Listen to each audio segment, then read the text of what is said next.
Should I start like broadcasting now? I just did, like, Okay. literally when you started talking.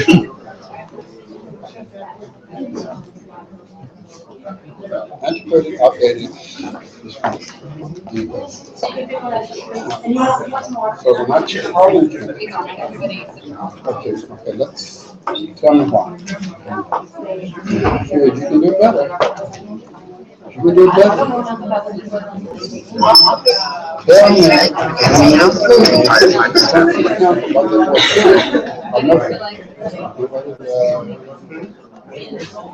Cleveland, the place started. I was in Cleveland when it arrived. I was there. I was there. I wonder if So I know nothing. I know the history.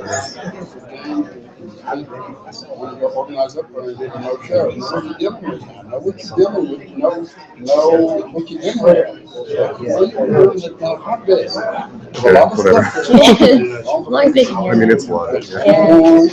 You make these statements. Know what you're making statements of. I mean, I'm not part of you making statements, but know what you're saying.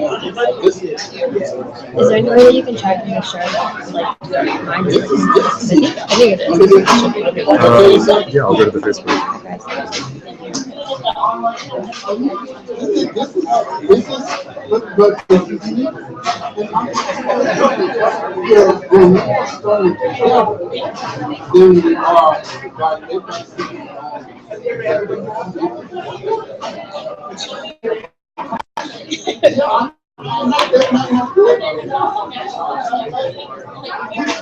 That's probably the NSA's threat.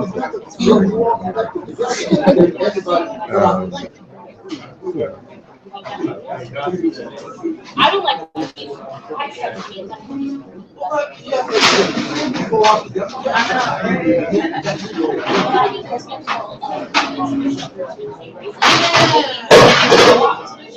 It's a lot, but I'm here. I'm here. Oh, good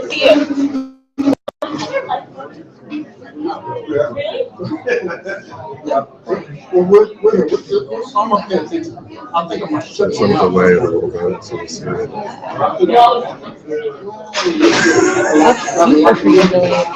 Yeah, I don't know what's up with that. It must be like just the speed of it or something. Like 20 seconds. Yeah, I mean, that tip's on wheels. Yeah. Do whatever.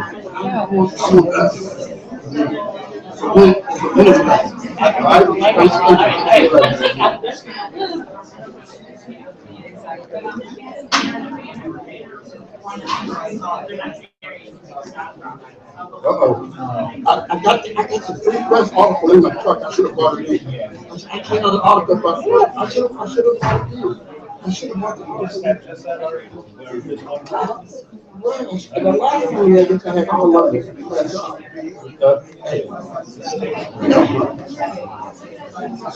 I think we and you were discussing history has a way of repeating itself.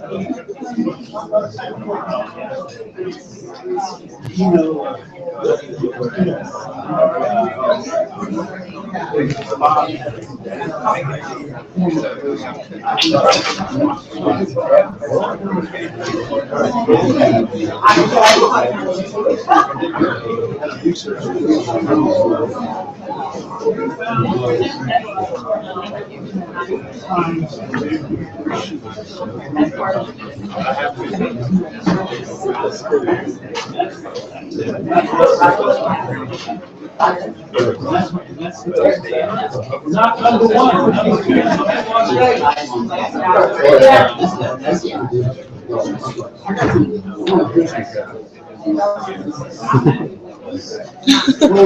It's like a minute later.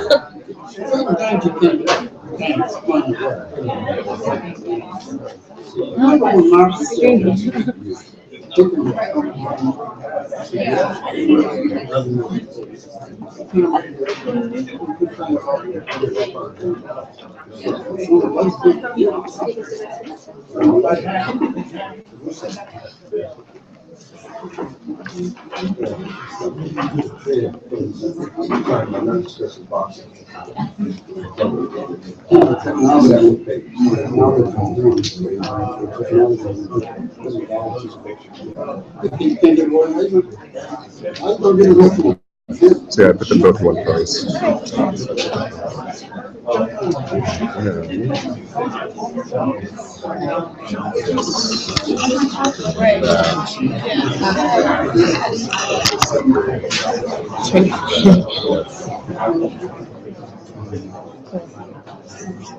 And so careful because being right close to the microphone, everything we say is probably will be recorded.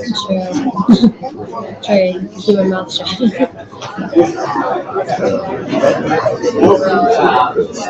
What do you thought? Just it takes much better quality. Okay, yeah. So, Let's be sorry. If I wanted to tell someone how to live stream, where would I tell them to go? What would they look up? We posted a link. Okay. Yeah, on Facebook. so, do you have an email address? I can just email this to you. I don't have it on my phone, but is it possible I could just text? Oh, Yes, it's you that. can certainly just copy that. Okay. Text it on the good. I think these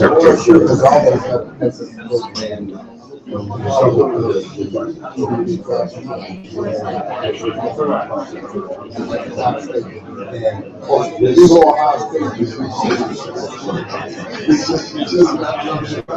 Great, thank you. Yeah, of course.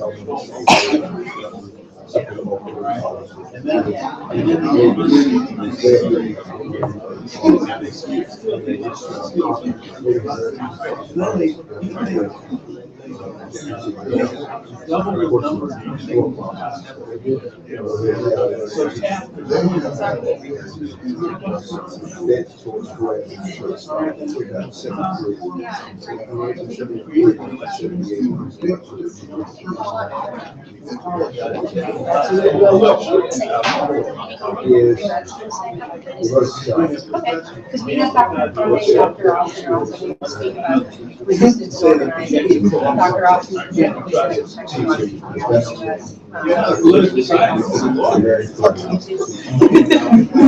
Yeah. Go harder.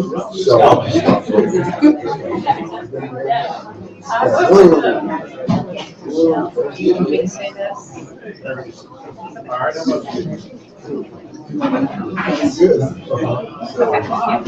Excuse me, everyone, quickly. We're just going to give people a few more minutes to trickle in, but in the for the purpose of easier seating, if there's a seat in the middle of your row or more inside, internal, I guess, towards the aisle, if you'll just scoot in so that as people come in, they don't have to cross over you and trip and whatnot to find a seat. That would be great. We appreciate you all coming out and being patient with us.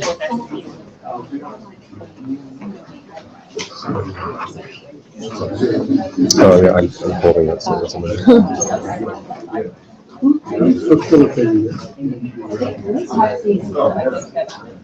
No,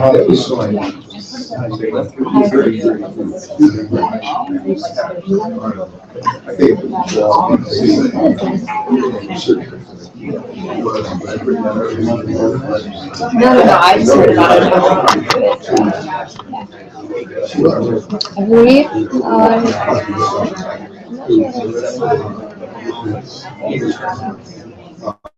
she's somewhere. She'll probably be out there. Yeah, I have 2 more years. Yeah. Yeah. Yeah.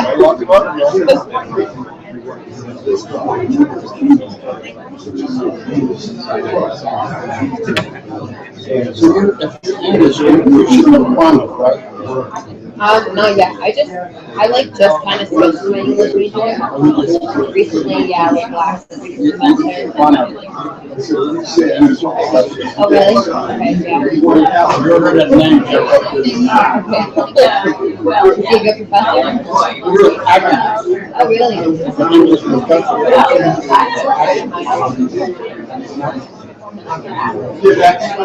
Right. You know you don't learn nothing else in life. Yeah. It's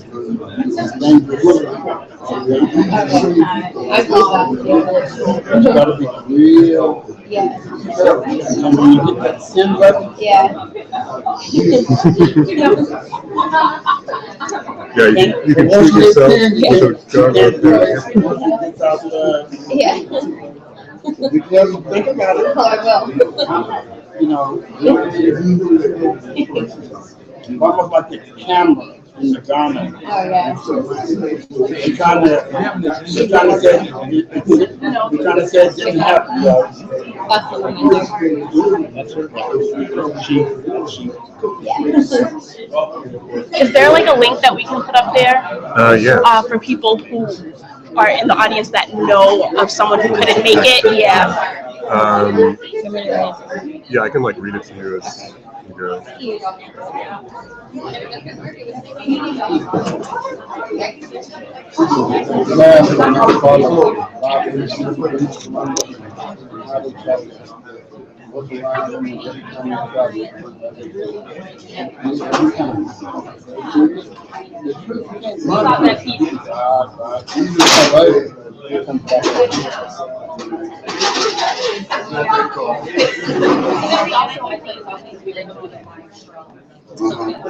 So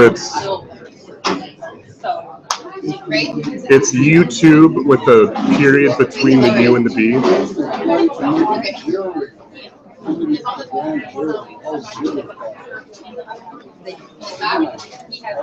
Slash J G Y N R 0 A 96 capital P capital M. P is in pony, M is in mountains. Oh, wait.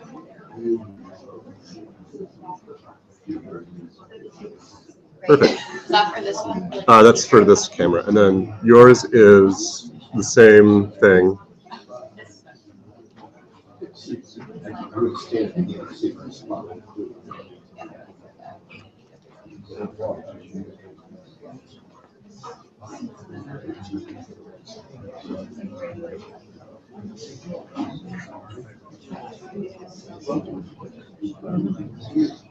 It's 2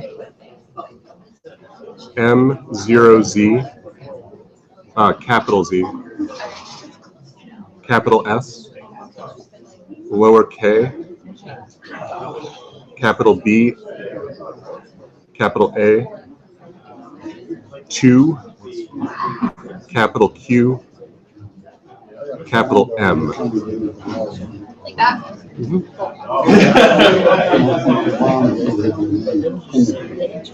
You want to before we break out into session? Excuse me, so we'll be starting shortly. We're just waiting for the last few people who are out there trying to make their way in to come in.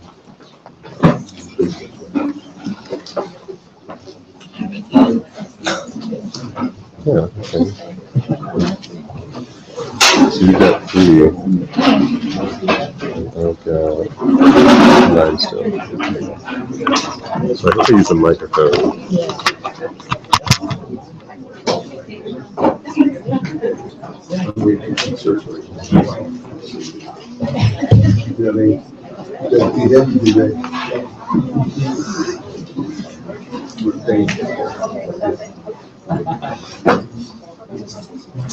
I wish we had like super internet, so this would be crystal clear. Hi everyone, how are you doing? My name is Nicole Barnaby. I'm one of the graduate students in the African American and African Studies department. And we just wanted to thank you all for coming out today. As you may have read or heard somewhere, we really just wanted to provide a space because we know that there's a lot of energy and effort taking place in the Columbus area. And we felt like we should provide somewhere for all of these efforts to kind of be consolidated and strengthened in that way. And so again, we want to thank you for coming out.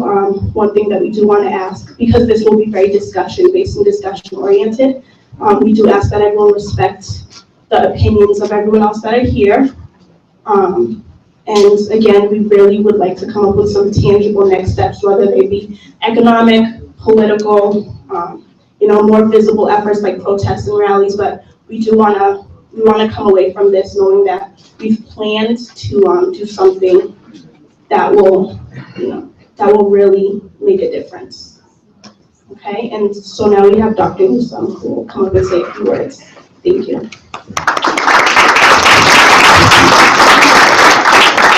I want to thank you all for coming out. I mean, you could be doing something else on this Saturday, but given that Black Lives Matter, I'm glad you're here. I want to say something about, I want to talk about some thoughts I've had about this issue of police killing of Black men and boys, other people of color, especially Latino people. A few weeks back, people were talking about the president's power to use executive order. And they were talking about that in relations to immigration. And I think that's a good idea. But I think we also should be putting pressure on our president to use his executive order to do something about the killing of Black men and boys and Black people, right? There are transgender people who are Black, who are abused by the police and others all the time. We don't hear anything about it. But we need to have some controls over what policemen can do. We need to have some say about how they're trained,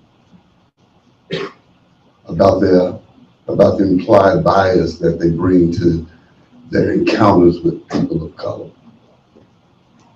So I hope that, when we are doing our signs and everything, that we'll be writing things that will put some pressure on Obama to use his executive order to do something about the problem we're here to deal with today.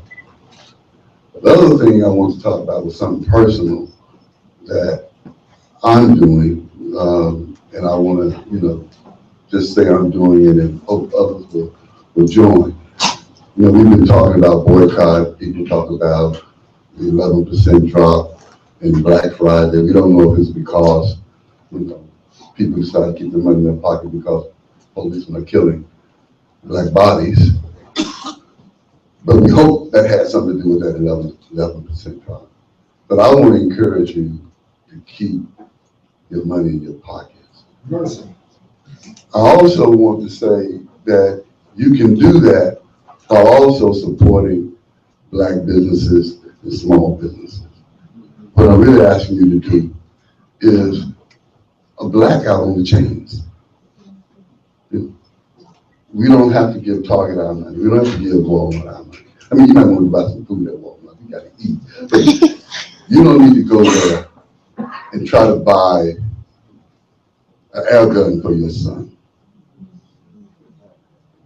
because you might lose your life. But also, you don't need to go to Walmart, to Sears, to Penny's, to any of these places. And this is a very important time not to do it, because they expect to, be in the black at the end of the season. We don't need to help them do that. So again, I'm asking in terms of just resistance, in terms of just doing something that you can do. I'm asking that you keep your money in your pocket unless you're doing business with black business or a small mom and pop, or cooperative or something like that.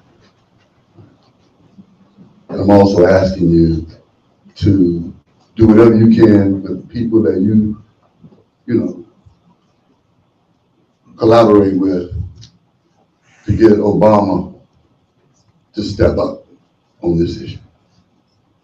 Again, I thank you for being here. I thank our graduate students for organizing this, and I'm going to turn the mic over to Mother Bill.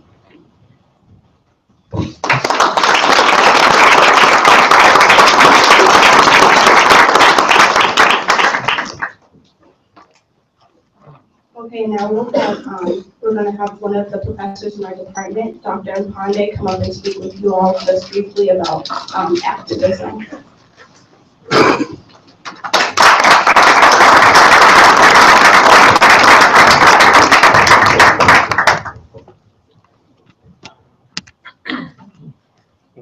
I need to complete my name is Lupenda Mpande. I've been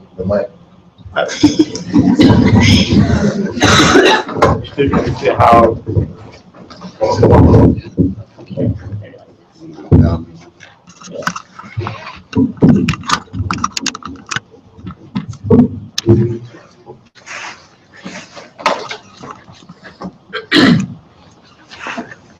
I was asked by our graduate students to come and interact with you this afternoon about what's going on. First of all, we had a discussion in my class about what's going on, and this is where this all came from. And I challenged my students by saying that I did not agree with the media portrayal of what was going on in New York with Eric Gardner as a murder. And they were surprised when I said that. And I said, well, if you look at the tape, one police officer chokes Eric Gordon, chokes him to death. But he's not alone. There are at least 10 other uniformed police officers there. I'm saying uniformed because there must have been others who are not in uniform. None of those 10 police officers say anything to the choker. Even when Eric Gardner said 11 times, I cannot breathe. They didn't say, oh, hold on, take it easy. They didn't. Instead, almost all the 10 police officers, after hearing that plea to say, I cannot breathe, they reacted by all of them leaning on him, piling on him, piling on the chest to make sure that I cannot breathe means I've stopped breathing. So I said, to me, because the other senior police officers are there, including the supervisors of this person who was choking him, I said, I don't think this is just a murder. To me, with my poor English, it sounded like an execution. So I said, yes, the media is not talking about this as an execution. So I started with that to say how I was interacting with my students by saying the theme of this afternoon is, where do we go from here? So I said, well, you really can't ask that question. Where do we go from here? Unless you know where you have come from. So first of all, we have to see where we have come from.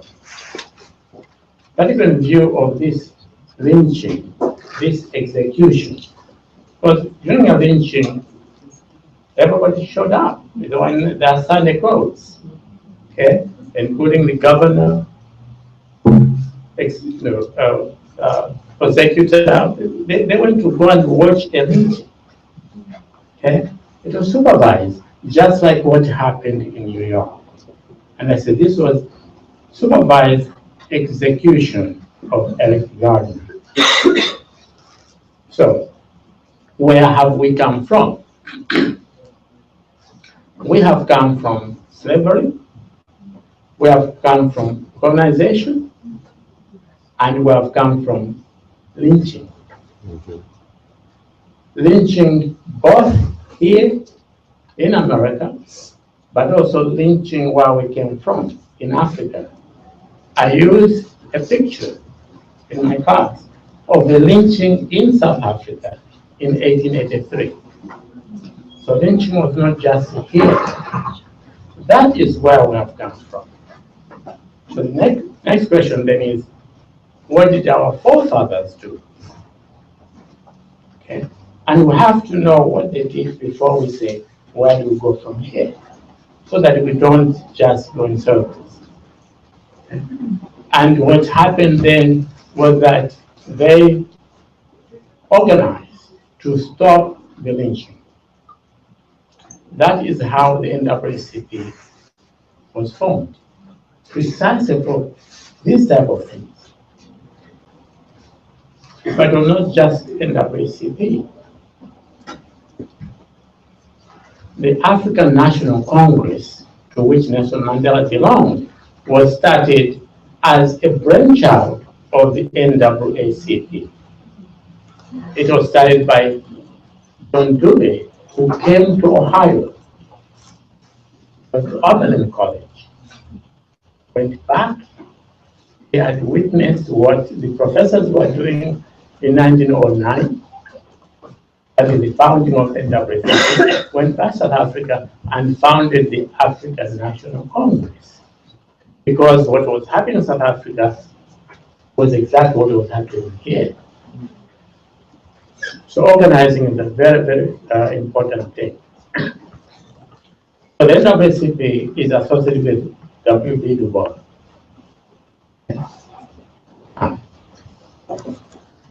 The ANC was started really as a brainchild, as I said, of the NAACP. But W.B. Du Bois also in organizing linked up with people from the continent because he was aware that people in the continent were suffering exactly the same problems that our people here were suffering. So they founded the Pan-African Congress. What you may not know is that at the 1945 Pan-African Congress in London, which W.B. Du Bois helped organize, he also presented a paper by somebody who could not be at that conference. And the name of that person was Solomon Plaquet from South Africa. Du Bois presented Solomon Plaquet's paper at the conference. Who was Solomon Plaquet? He was the first Secretary General of the African National Congress. W.B. Du Bois organized to have Solomon Plaquet come to America for 3 years to understudy him so that he could go back and organize the African National Congress on the blueprint of the NAACP. So what I'm saying, therefore, is the first thing you have to think about is organizing, because that's what our forefathers did, and to organize effectively. Marcus Garvey, you've heard about that. Mm-hmm. That's the path to go. So, having studied history, what happened before, then we come to now. So, after all this organizing in the past, what happened then? What is happening now? So, what is happening now is what you saw with Trayvon Martin. Right? Is what you saw with Michael Brown. Is what you saw with Eric Gardner is what you saw with the kid in Cleveland. Tamir Rice. So, Tamir Rice. Tamir Rice, yes. So that's what's happening. Thank you. That's what's happening now. Okay? So after examining what's happening now, that's when we ask that question, where do we go from here? And my suggestion is that we really have to make a decision. And the first decision we have to make is, what do we aspire to? What do we want to see our children tomorrow? What type of life do we want them to live? And then after seeing what's happening in terms of police brutality that is done with impunity, because the police officers, as I've said, supervise the killing in New York. They were there. The guy was gasping, "I cannot breathe." So lean on him. To supervise killing, lynching, isn't it? So then we have to organize by making sure that our youth are protected from this type of police brutality, making sure that our children will have a bright future tomorrow, better than the life our forefathers lived, better than the life we are living. And I've just examined what our situation was in the past, what the situation is today. We don't want that. You have to make a decision that no more. We have to stop this. So I challenge my students every day that that's where you have to start from. Make that decision that no more. We are not going to allow ourselves to be bystanders, to be spectators when this type of thing is going on. I think that's where we go to from here. Thank you.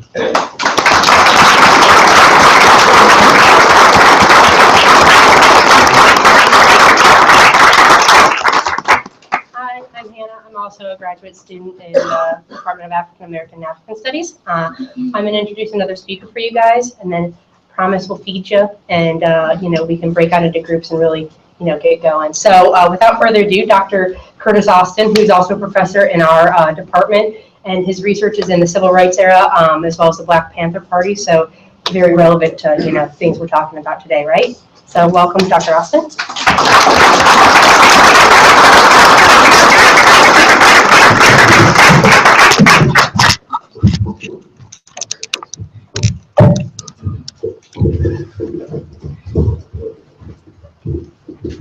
Good afternoon, everybody. All power to the people. Come on, all power to the people. Power to the people. Right on.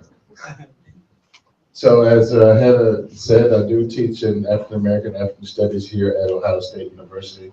I teach courses in Black history, history of the Civil Rights Movement, history of Black Power, and actually I'll be taking a special course in the spring, history of the Black Panther Party. And so I'm very happy to see all of you out today. I'm very happy to be a part of this movement that we know will succeed. And I am here just to contextualize, actually to pick up on what Dr. Mpande just finished telling you about, to try to explain to you where we've come from, why we're here, and hopefully join some of the discussion to talk about how we can get out of this mess. The first thing that I want to mention is that people ask the question on panels. You have hundreds of pundits on TV. What's wrong with the police? Do we need to give them more training? I can tell you, there's absolutely nothing wrong with the police. The police departments across this country work exactly like they're supposed to work. They are a well-oiled machine, and nothing is wrong with them as far as they are concerned. And as far as the people who are in control of the police are concerned.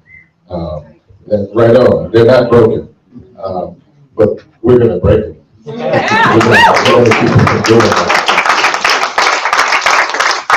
And I always like to encourage my students to really not believe anything I say. Go look it up for yourself. And if you do your own research, what you'll find is that the police in this country were invented, were created to keep Black people in their place. Not to protect and serve, but to keep Black people in their place. And their place was a subordinate place. And slavery, and after slavery, and segregation. So when you think about the fact that all white men in the South, I'm not as clear on the history in the North, but all white men in the South were required to serve as patrollers at night, to keep Blacks from escaping, to make sure that Blacks didn't break in and steal this or that, and so on and so forth. That was the original police department in this country. There were no jails to speak of in the South. You didn't need jails in the South during this period because slavery was jail. And they weren't really worried about the poor whites. So after slavery, you get something they call the 13th Amendment. And I would encourage you to actually go and read the 13th Amendment. What it says is that slavery is abolished. And then there's a little colon. And then the word except. Well, you know, I can either be, you know, a racist, except, you know, which one is it? Am I a racist or something else? Am I a teacher or something? I either am or I'm not. So slavery, they say, was abolished in 1865, except if you're convicted of certain crimes, right? And if you look at what's going on in this country today with mass incarceration, and you look at how the prison industrial system works, where you have companies like Smith Barney and Chase Manhattan, Bank of America, investing billions of dollars into prison, then you realize that slavery never ended. It just changed its face. There are still people working for this country in federal, local, and state prisons for absolutely nothing. There are some states where prisoners do get 25 cents, 30 cents, 50 cents an hour for the work that they do. And of course, that money is also taxed. You know, how you tax 50 cents, I don't know, but it seems like somebody figured that out. So slavery never ended. And then you bring us to the point where there's Jim Crow, a separate and unequal system that says, this is your place. Your place is inferior housing, inferior education, inferior health care, inferior everything. But now the law says that it's supposed to be separate but equal. Nobody ever tried to make it equal. None of the people in charge of making it equal ever tried to make it equal. They did a really good job of making it separate, right? And Black people and their white allies did something about this and overcame this situation over a period of many, many decades. Even when Black people said, well, the 15th Amendment says we all have the right to vote. You know, if you're over 18 and you're a citizen, it says we have the right to vote. So there's really no need for a Civil Rights Act. You've got the 15th Amendment that already gives us the right to vote. Why do we need another piece of paper to give us that right? That question has not been answered to this day. Why the Civil Rights, the Voting Rights Act, was necessary. The 14th Amendment gives you all of the civil rights you need. There's no reason to have a Civil Rights Act. It was already in the Constitution. And so what I'm trying to say to you about history and these documents is that people can write anything on a piece of paper. You know, this whole everybody is created equal. You know, this is a government of the people, for the people, and by the people. Yeah, we believe that. But I dare you to find somebody in Washington, D.C. who believes that, from Obama on down. I dare you to go find them. And if they do, they would act like it. And I haven't seen them act like it yet. Perhaps they're afraid to act like it. I don't know, but I haven't witnessed that in my lifetime. So that's just a piece of paper. 15th Amendment, the 14th Amendment, the 13th Amendment, those are words on paper. I talked to you about segregation. The Supreme Court came out and said segregation is illegal in 1954. Absolutely nothing happened. In 1955, they said, well, you know, it's illegal and you got to fix it with all deliberate speed. I was born and raised in Mississippi, and I can tell you it was 1969, the fall of 1969, 14 years later, when that was implemented in a school district, not in the school districts across the 82 counties of that state. And I can tell you in Louisiana, Alabama, and the other southern states that that didn't work. And I also know, having moved north, that it never stopped here. You know, they're concentrating on what's going on down south, and segregation was widespread in Cleveland and Dayton and Columbus, and remains today. Well, you got a piece of paper that says it's illegal. So what do you do about that? You got a piece of paper that says you have a Civil Rights Act. You have a piece of paper that says you have a Voting Rights Act. So what I'm trying to point out to you is that you have people who sit down and say, this is what we're going to tell the people.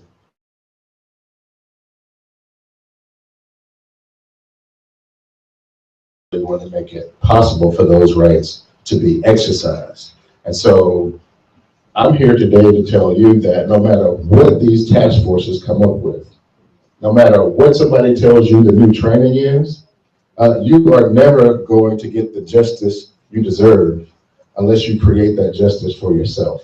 Because they have written things on paper for hundreds of years, and we're still sitting in a room where people can't find a seat to find out where their justice is, right? So I would encourage you not to look toward your elected officials for justice. You know, you look toward them to be accountable and pave your streets and make sure your kids get, you know, a decent education because you pay the taxes.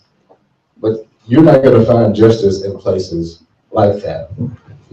So the civil rights movement is bubbling up and fighting against segregation, and they come up with these laws. And finally, you get these laws passed, and nothing really changes.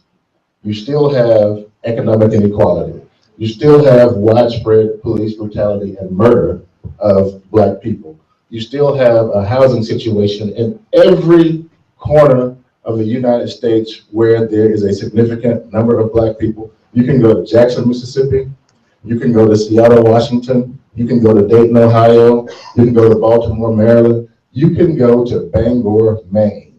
Where there are Black people, there's dilapidated housing, poor schools, inadequate health care, you name it. It's the same across the board. That, ladies and gentlemen, it's not even possible for it to be a coincidence. It's not even possible for that to be happenstance. You have to design something as uniform as that. It has to be created.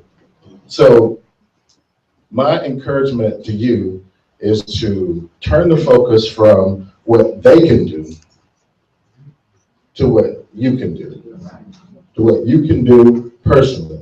What is going to be your commitment to the solution of this problem? Now, is your commitment going to be going to the rally? That's fine. The rally is good. We need people at the rally. Is your commitment going to be giving money? That's fine. We need money. People are going to go to jail, right? People are going to lose their jobs. People are going to have their relationships split up. If you're committed, if you're not committed, probably nothing's going to happen to you. You know, rarely does anything happen to someone who's not serious about this kind of thing. Very rarely. They get caught up in the crossfire, but rarely do you see anybody suffering because they're just kind of lukewarm.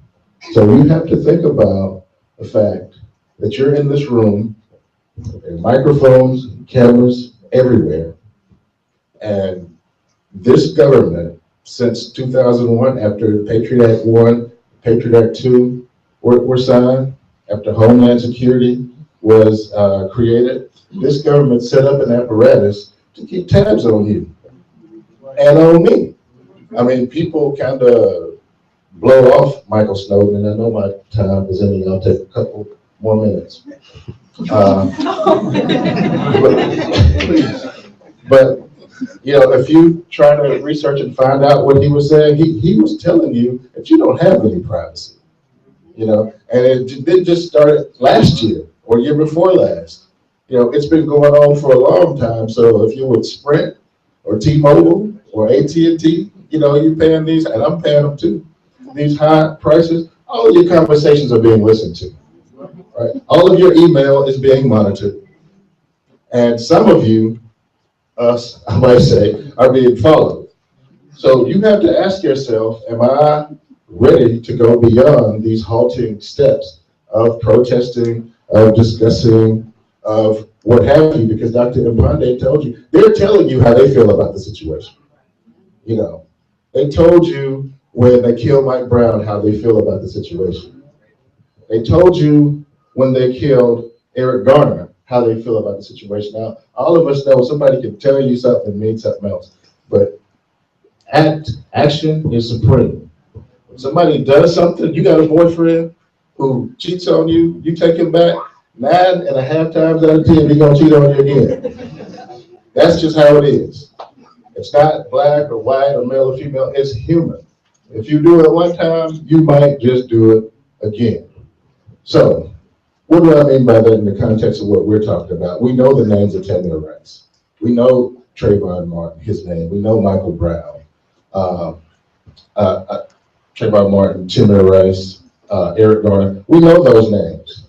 But do we know the names of the 518 other black people who between 2012 and 2013 that were killed? And these killings were labeled justifiable homicides by cops. Do we know those other names? That's just 1 year. The news tries to make you feel like, well, the chokehold was outlawed in 1993 and this guy, you know, did it, he's in violation. Since 1993, there have been 2,119 chokehold deaths in New York. And you didn't even hear about that. So it wasn't like, you know, this guy used it one time and, you know, we ought to do something about it. This doesn't even include the chokehold deaths from people who were complained about, police officers who were complained about over and over again. These are, the 2,118 are separate deaths. So when you add all of the complaints from the cops who did it over and over, the New York Police Department is telling you how they feel about the situation. And the DA is telling you how he feels about the situation. So I believe Mike Garner's life matters. Eric Garner's life matters. I believe Michael Brown's life matters. But I also believe that the lives of all these other people whose names we do not know matters. And I can tell you with absolute certainty, without the kind of interracial, interethnic movement that I see bubbling up in this room and on my computer and on TV screens across the world, it's not just in this country, that we're not going to succeed unless we put aside our differences and tackle the actual problem. The problem is we are not respected as human beings. That is the problem. And so you can allow another human being to disrespect your life or not. People do things to you for as long as you allow them to do things to you. Now, just give you an example. Here's a young man here.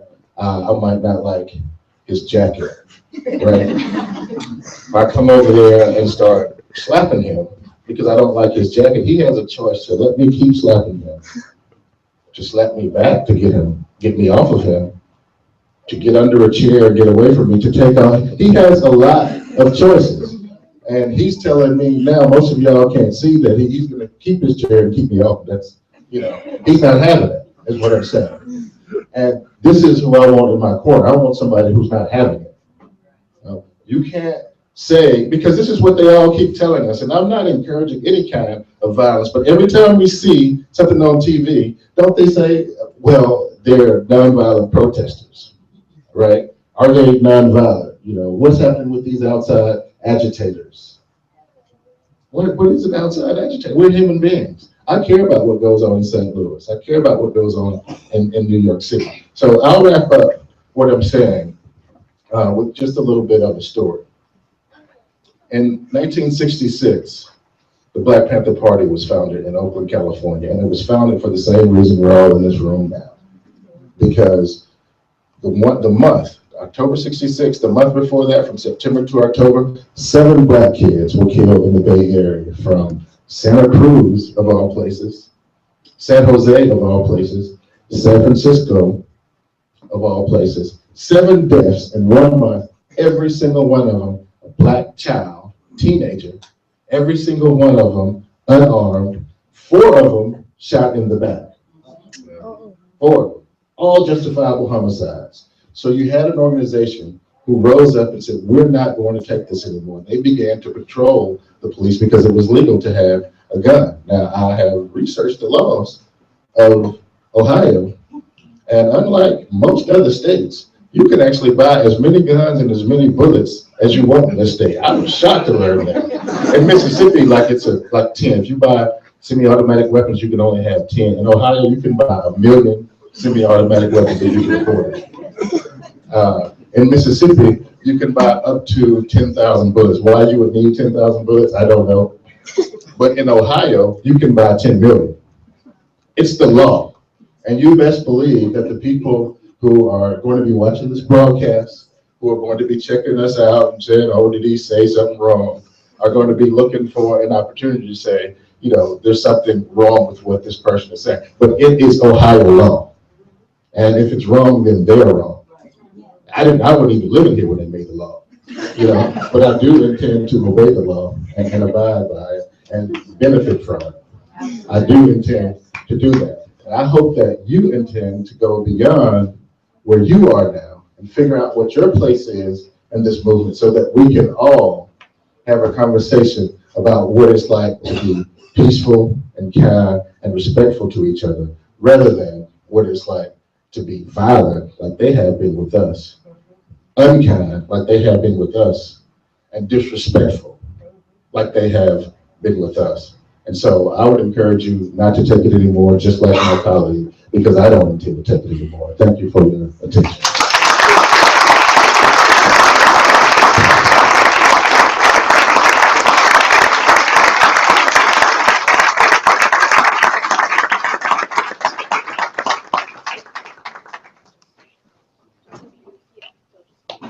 Okay, hi everyone. My name is Chloe Green. I'm also a graduate student in the department, and we just wanted to thank you for your patience. We just felt like this piece of it was really critical and important to do because as graduate students of Black Studies, scholar activism is important. And so contextualizing the things that we're going to talk about today is really important. And Dr. Austin and Dr. Mpande, we feel both have a wealth of knowledge and expertise to really add to the conversation.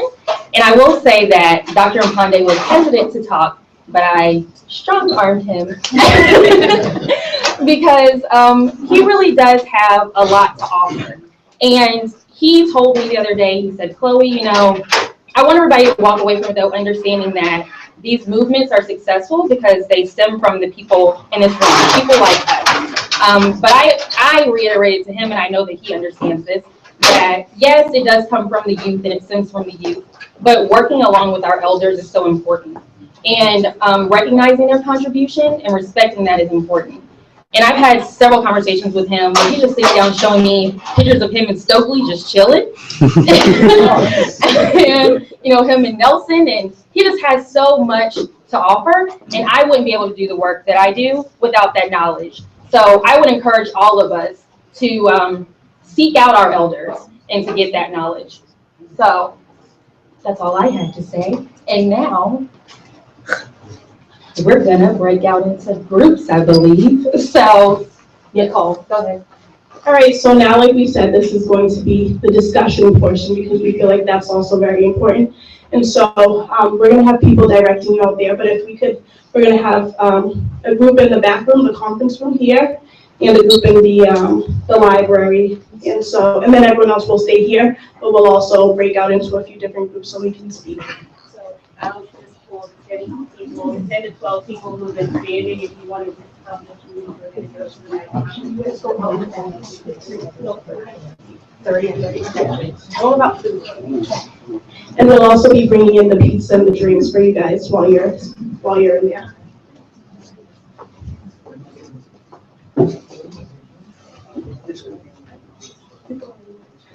And actually, if everyone can hold off for one more second, we do have one more person that would like to speak briefly.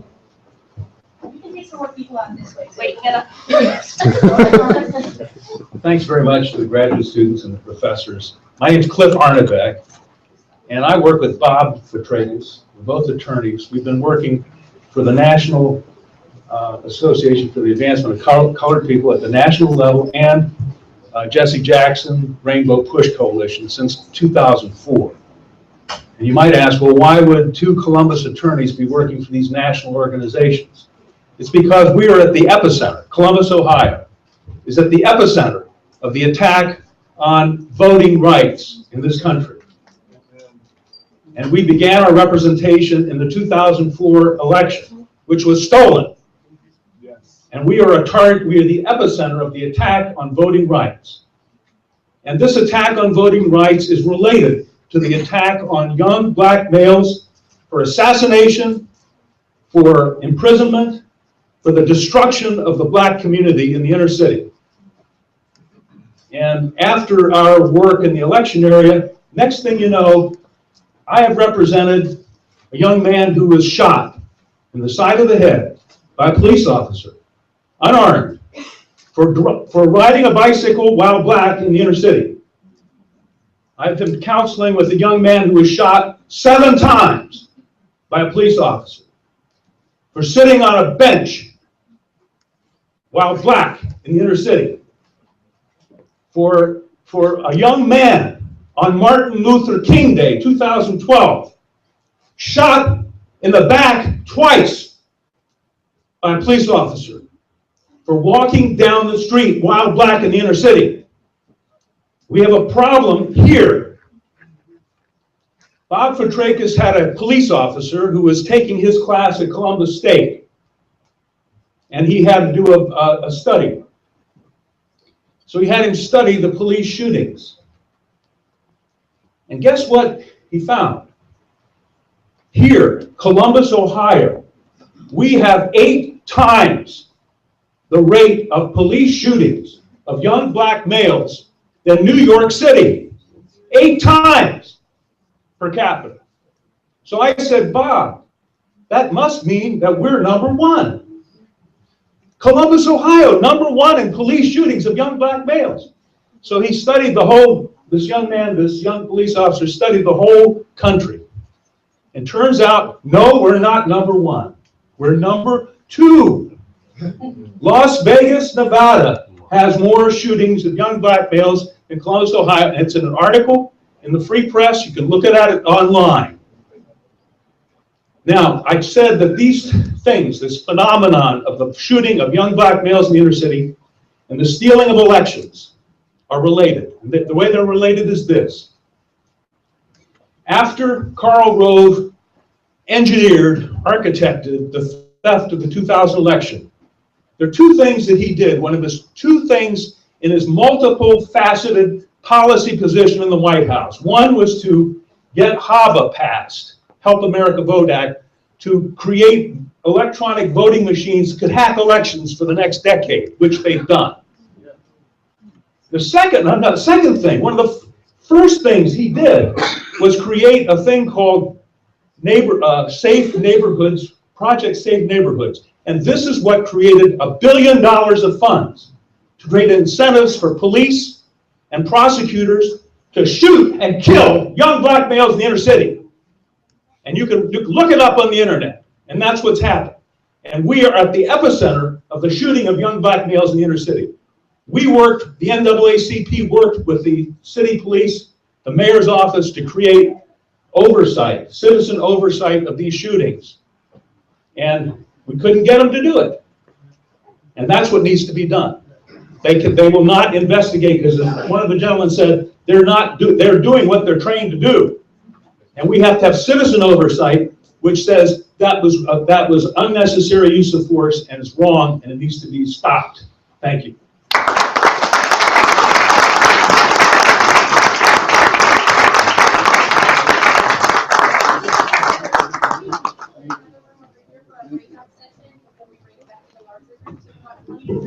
Chairs around. Yeah, we'll wait until everyone else has moving files out and then we'll figure out how we'll break up into some smaller groups once we get some people going. Everyone is breaking up into smaller groups. So the people towards the front are going to stay in here.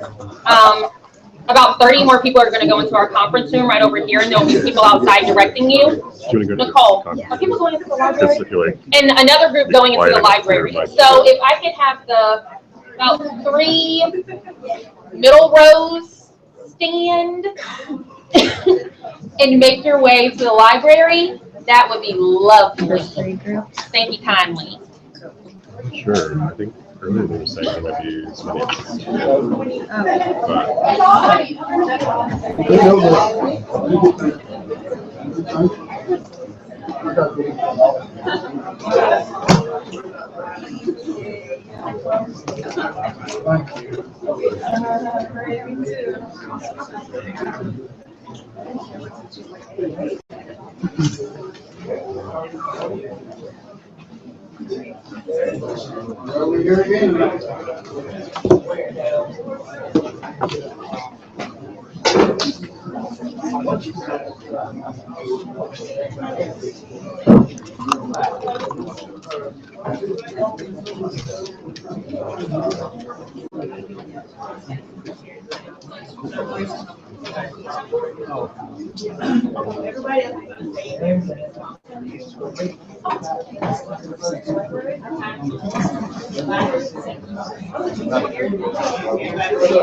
Here's what I think we should do.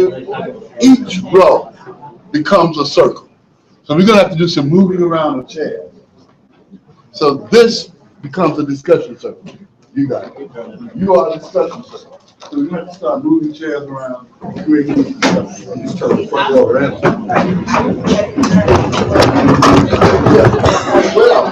there's another idea. One row, turn around and face the other way. That's a good idea. Yeah, if you guys are organizing a ceremony, that'd be great. The most constructive discussion. And then I promise I'll feed you. Once we get into small circles, we'll feed you. I promise.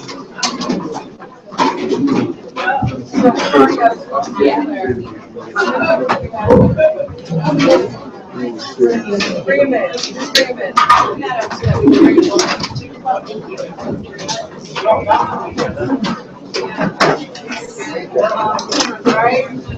You guys can push the other 6 chairs aside or just stack them, whatever works best. As long as we're in smaller groups, anywhere between 10 to 20 people per group would be great. 10 to 15, 10 to 12. I don't know. Organize yourself how you want. I want to control how you guys organize. You organize and you want to organize.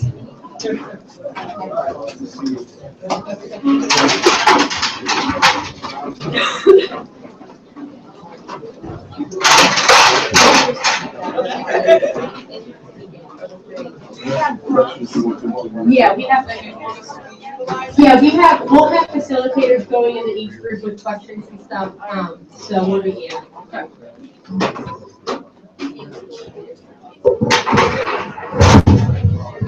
Dio and Aramis.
I need your chair here. Sure.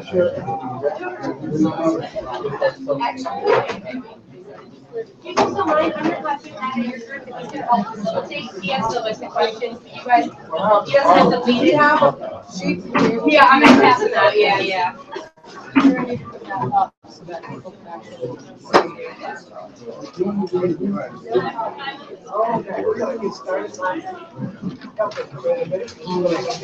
I guess I can be the facilitator again. We have a list of questions. I'm not sure we're going to get through all of them. These are discussion questions, effective steps toward resistance. So the first question is, what has been in the recent and not so recent past? What has been done in the recent, not so recent past? And I think the question is addressing what has been done in your knowledge regarding police violence and black violence, people of color? So we want to talk about each of them, give a chance to talk about what your experience is. So you want to start? Do you have a definition?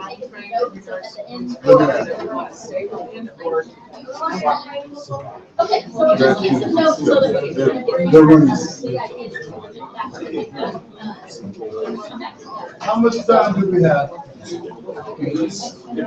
30, 40 questions. 30 minutes?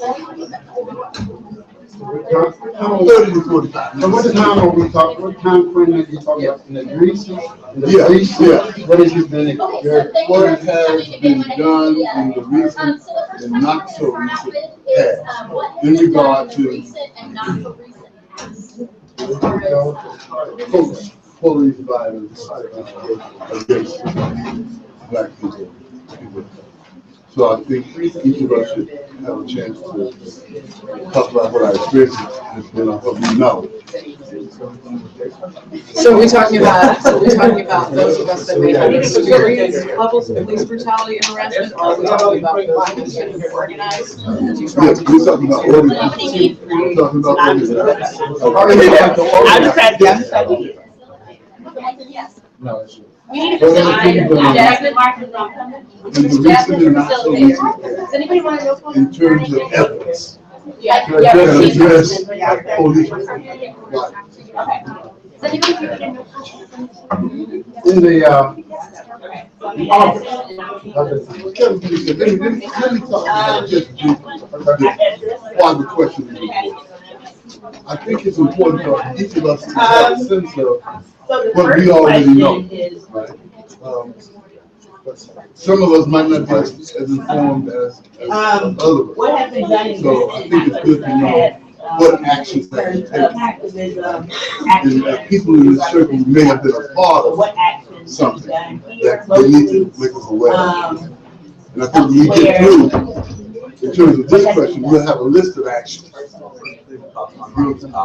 Yes. in August of this past year, 2013, a group of community leaders, especially on the Near East Side, was concerned about this article that came out in the Free Press. And the article was dealing with what the lawyers deal with about the hands up, don't shoot. no, we were shocked. We were shocked. And this was the article that brought in. And the more you delved into it, the more you realize somebody, especially the traditional civil rights organization, should have addressed it. The Urban League, the NAACP, black churches. Why has it gotten so out of whack? And why wasn't those organizations addressing it? So that question came up this year. In March of this year, they commissioned a town hall meeting. That town hall meeting was over on Houston Avenue. We invited everybody that was involved in the civil rights movement to come. Why they do what they do, and how they exactly how it was handled. But our goal is, and all the different organizations. And out of that meeting, our goal is to educate the community on what your rights are, and how to respond to police. August, September, And I've been practicing all year. Well, it started in August, in September. Out of that meeting, that was action items. They act, any organization, out of those action items, there was 10 agenda items that we, so I got frustrated.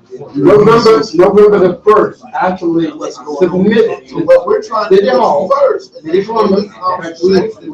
marked, why did any of this other policies, we take those agenda items, those 10 agenda items, understand what's going on. Now, for those 10 agenda items we have to get, we are trying to educate them on what to do. the police department, because in January, we intend on going back to address this. And one of the biggest areas that I think a lot of Yeah, people well, by the students is the grand jury process and the prosecutor's office on how we need to change that process. That was originally supposed to be November 1st.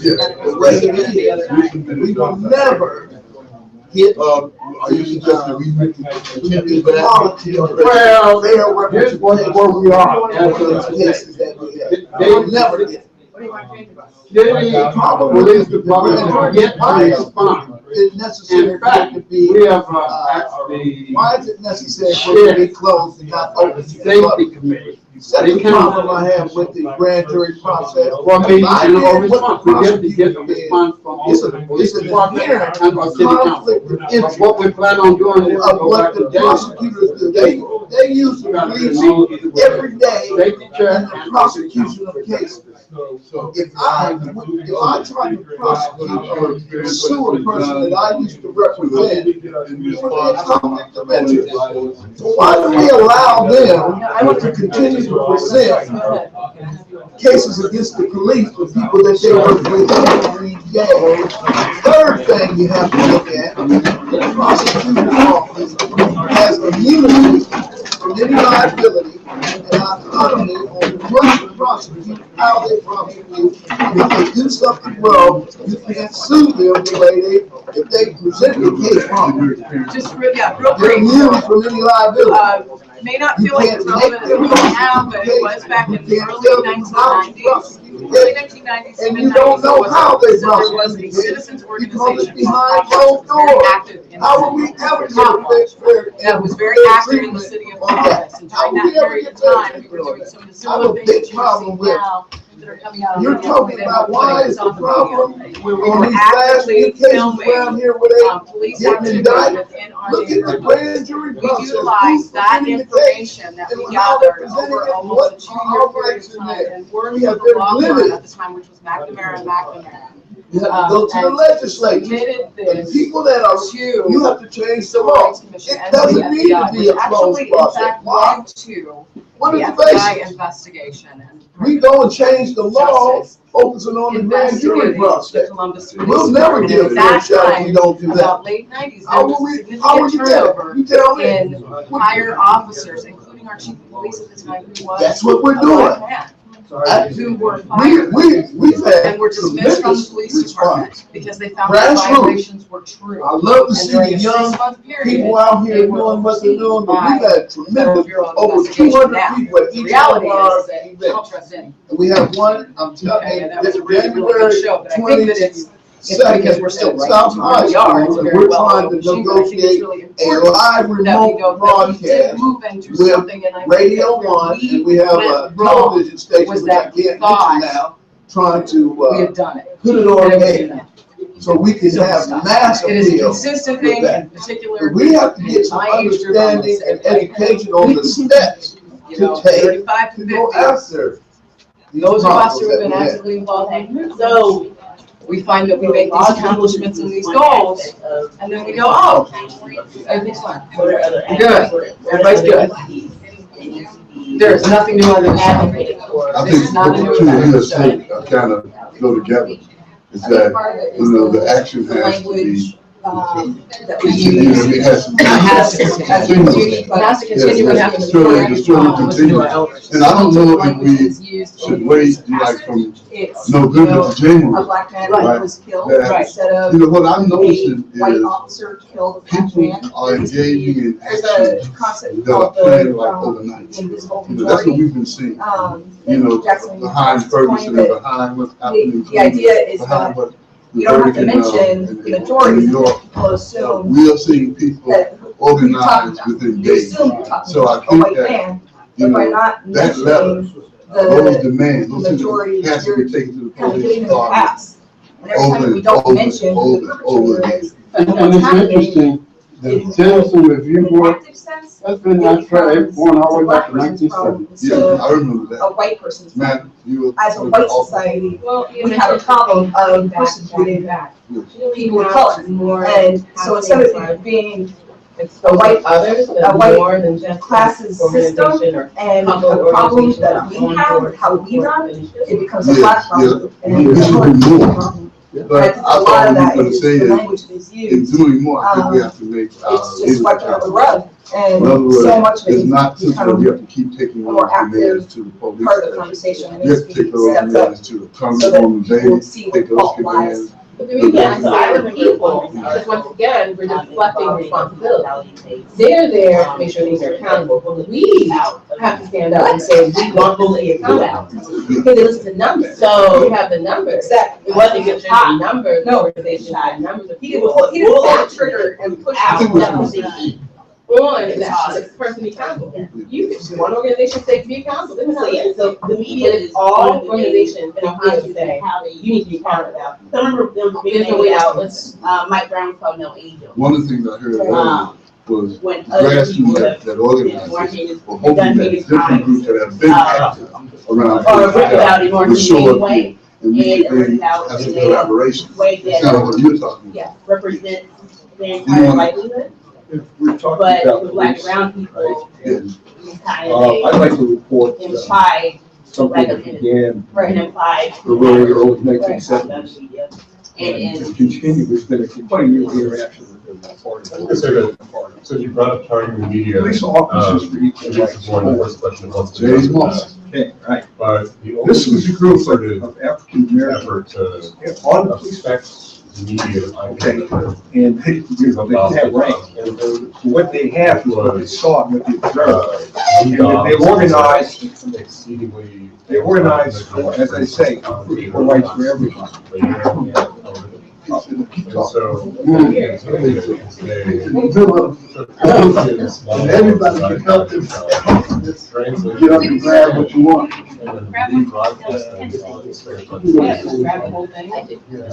Keep some plates here.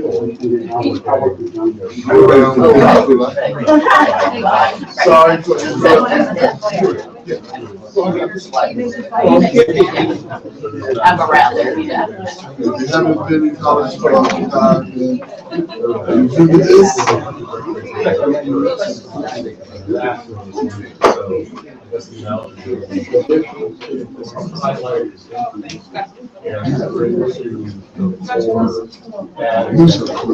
Sorry, look there. They get out of the box. Let's let the gentleman have the floor. Okay, go ahead.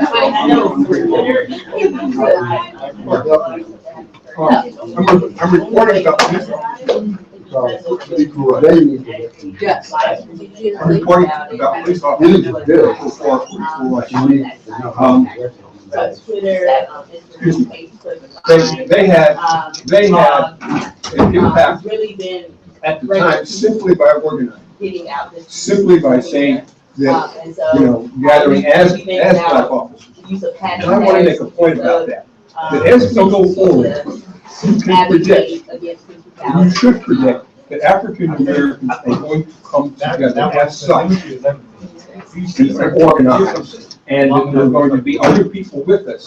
If that impetus is going to be there and should be there, and I hope everybody will appreciate it. Now, as terms of how far they were able to get, how much impact, I want to say just them getting together was huge. And that they were able to make some impact in terms of military organizations, police organizations, and military. Now, I would like to talk about a responsible part of an organization. I'm a part to this, and maybe there's some ideas about this. I was part of Conference in the very early community festival from the very beginning. And we so be it. I came out of that, that struggle. I was part of the anti-war movement, and I also threw a brick for the Black Students Department. I was elected in the Black Students Department from 1973 to 1978. Something about the Black Students. After we didn't want police to come best, we thought we could do our hippie thing and organize, protect ourselves, the city and system. Our response was to hire police officers for policing. So one of the police officers for equal rights. And every year since 1973, those officers, helped us select others. What were the changes? We made some changes. We began to see that another minority. So to this day, we are carrying this particular piece of, positivity towards the Black community. But there's also what is happening among us is because for those 3 days, we are together with police officers. We've come to know over the years. And citywide conversation. We love all people as human beings. So when we fall out in that set, there's hugs all around. So what I want to say to you is, it's these Darkronian, sometimes ideas that we have, all the pigs are all wrong, white people stink, all this sort of stuff, and when you take a different kind of talk about this, and you say, we're going to try to reach out and reach across the positive people, maybe people say are supposed to be antagonistic to us. You find some means where we can, get certain stuff that they want to give us. And good things. But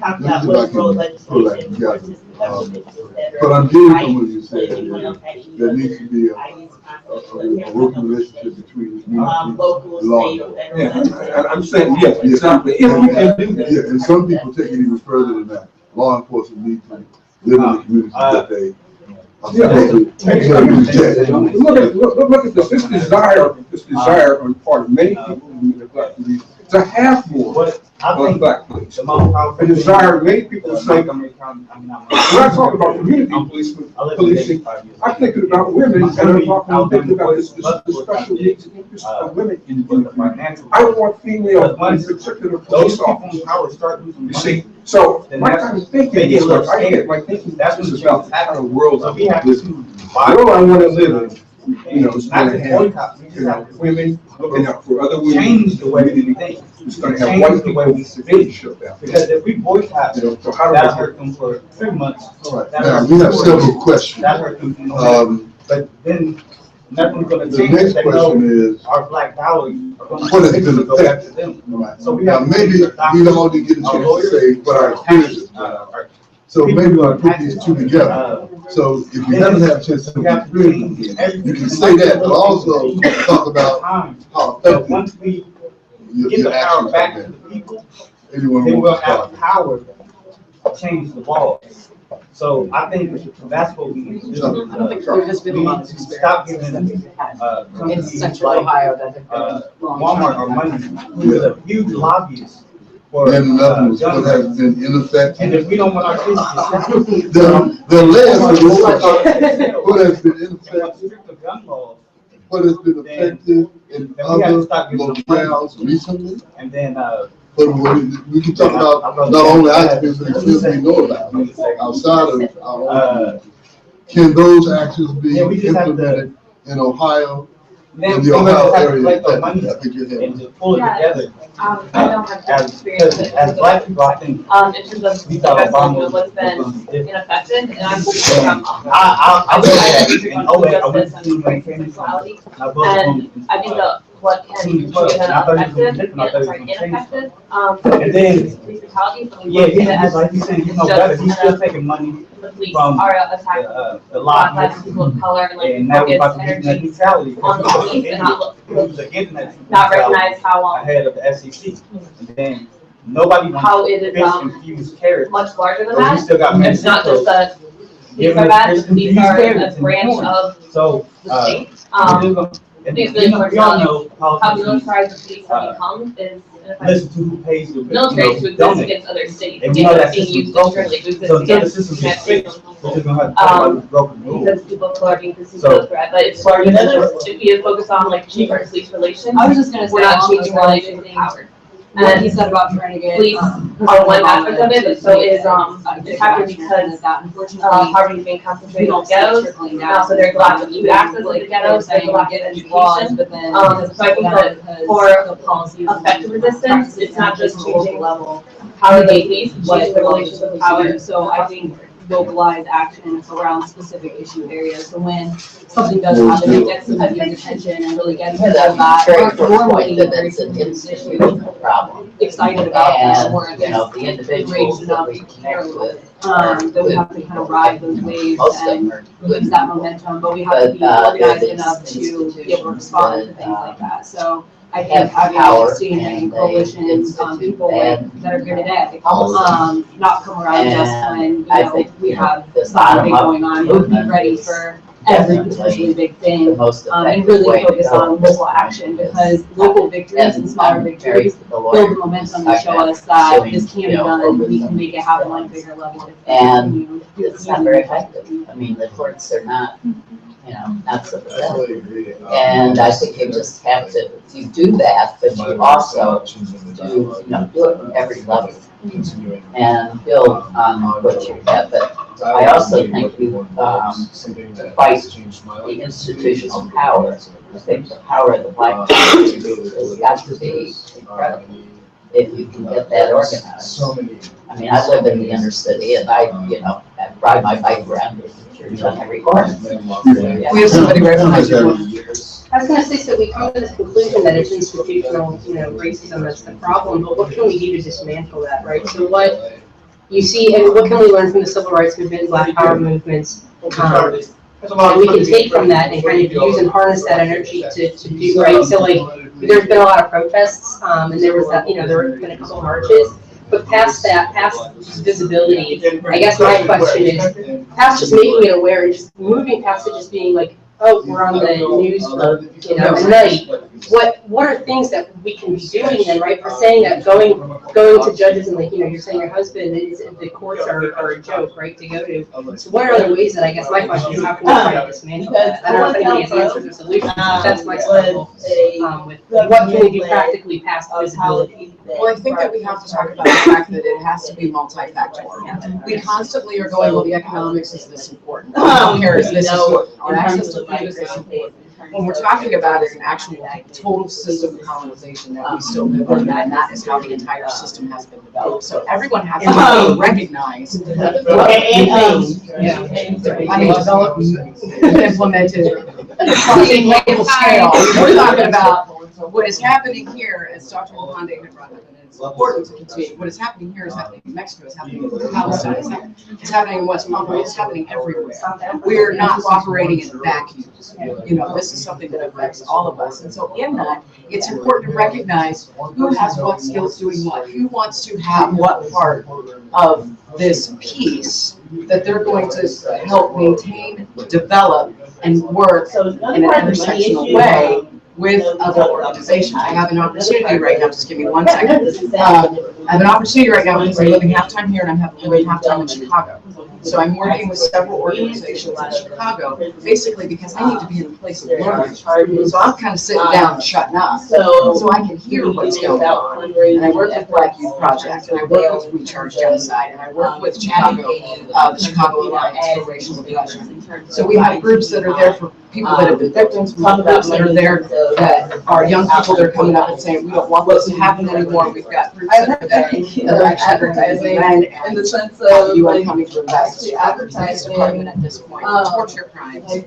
We have people who are in the urban ag. We're setting precedent because they were fighting for their rights, you know, I have an actual advertisement, shape like, get them back out of jail. That is Here's a number you can call. That's something that's going to be heightened for us here in Columbus, because Columbus isn't necessarily. I think the advertising could be powerful. They're like in the entire United States. I mean, you know, that's something that we have to start being able to take a look at is where is your strength? What can you do? And how is it that you're going to reach out to somebody else and go, you know what, I'm not in this technology part. How can you put that together for me so that I can make sure that these organizations are linked to these organizations and that there's more access? And to branch off of you know, you say you live part-time in Chicago, part-time here, I think that's crucial, right? This idea of what was effective in the civil rights movement. It wasn't just like something happened somewhere and that's what they did. There were cells in cities everywhere, right? MLK and Malcolm X weren't able to just travel around the country and have, you know, groups of people just show up when they were there. Those people were working for years and months and days before they even showed up, right? And that's, and people were talking about like, let's all rally and go to Ferguson and really like show our solidarity there. While that's very important to have the visibility there, it's important to maintain that visibility nationwide, right? Have it in Chicago, have it in New York, have it in Columbus and Cleveland and Cincinnati, because that seemed to be what really brought it together. One of the things that really brought it together, you know, 40, 50 years ago. Something that begins. 40, 50 years ago, they also weren't so concerned about strategy. True. Right, and Exactly. people 40, 50 years ago, they didn't even watch these things or TV and Facebook about it. So you got Facebook, yeah. TV, yes. Facebook, no. Well, but I'm saying when you watch it on TV and then you have all these people I think that, you know, sharing their thoughts on Facebook, nobody's getting together, having strategies. Facebook is a great forum to be able to shout off if you want to, but honestly, to exchange ideas and then to take. So how, the revolution is not intelligent. So how is it that we're going to do the strategy? Exactly what you're saying. Strategy happens from agriculture. Strategy happens from knowing who your neighbor is and making sure that you're reaching out. This young woman is right on. Really, how are we going to do that? How are we going to create boundaries? How are we going to have that say someone's in jail? Who calling to make sure that they don't sit longer than 30 minutes? How about them not doing a solitary confinement? Right. I'm saying somebody's going to be in there. Yeah, I'm just I'm here as like a newbie because I just moved here from Bay Area and I'm from LA and you know saw my city burning down too with Rodney King, right? And I've lived in New York and have some Chicago roots, and so I come to Columbus and I Facebook friended like all these organizations, you know, like trying to plug in, you know, like, who are the people here in the community, like who's organizing, who's doing stuff, right? And I guess like from what I'm hearing too, I'm just wondering like, well, what are the struggles that exist here? You know, like what I mean, yeah, Black Youth Project, Black Panthers out in Oakland, right? There's in Berkeley, like carceral studies, right? Like there's a lot of people that are involved in pursuing that issue. Like there's folks that are doing this work, right? I know Michelle Alexander's from here, is it OC or whatever? I feel like that book was super pivotal in what's happening now, right? Like I feel like the theory has been done, right? You have like folks writing about this and collecting stats, right? Like the Malcolm X cracks and people, like they just put out like the map of Oakland, like all people that have been shot in the last whatever, right? Like those are kind of like the stuff we need, right? Like the info that we need to listen to our lives. But then I wonder, well, what are the Well, like organizations here that are doing right? And so from my very like new tourist, right, like just coming to Columbus, not doing the work, like I've seen organized, to be taken care of Ohio them, organizing. and then right? they don't believe in the system that's supposed to be helping them. And I wonder why. Been trying to like certain pages, I'm like, okay, Ohio, Language is shit over and over again. You know, who are the folks here, right? And I guess for, I don't know, right. I guess maybe that would be good for us to kind of just think about like who are the folks that have had then like these kids leave historical memories themselves here of what's happening I'm a from bad kid. founding of Black City, Either coming person. from, I've heard Black Panthers took over Yes, Royal so State from I point know. in the 60s, like what is the historical institutional legacy that's happened here? Just so that we know what the lay of the land is. Maybe you all know that, but maybe it would be good to kind of just think about who's done work here in the past and like that, figure out is, are there any of those that we could springboard off of, or do we need to do a Black Youth Project in Columbus, right? Like, do we need to do a We Charge Genocide here, right? Like, right, but so that you see where the holes are. Do you see what I'm saying? Like, Of course, I think one of the things that can be done today is that we make sure that people are left different organizations,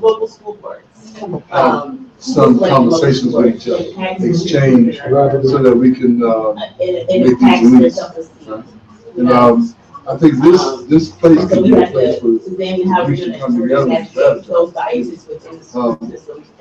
Having a list of those organizations, really, your level of education, taking how to get divided, but having a list of, you take kind of finding list, but really identifying what organization you as well as what resources about sharing. I don't know if organizations have that. So actually, we can all talk to each other because we do have the technology to talk to each other. So I don't want to delimit that. So it's always been about, 50 years ago, it was the students who were protesting and But my name's Gary. making things clear. We had the All African People's Revolutionary Party, they're still around today. There are pockets of people who never stopped.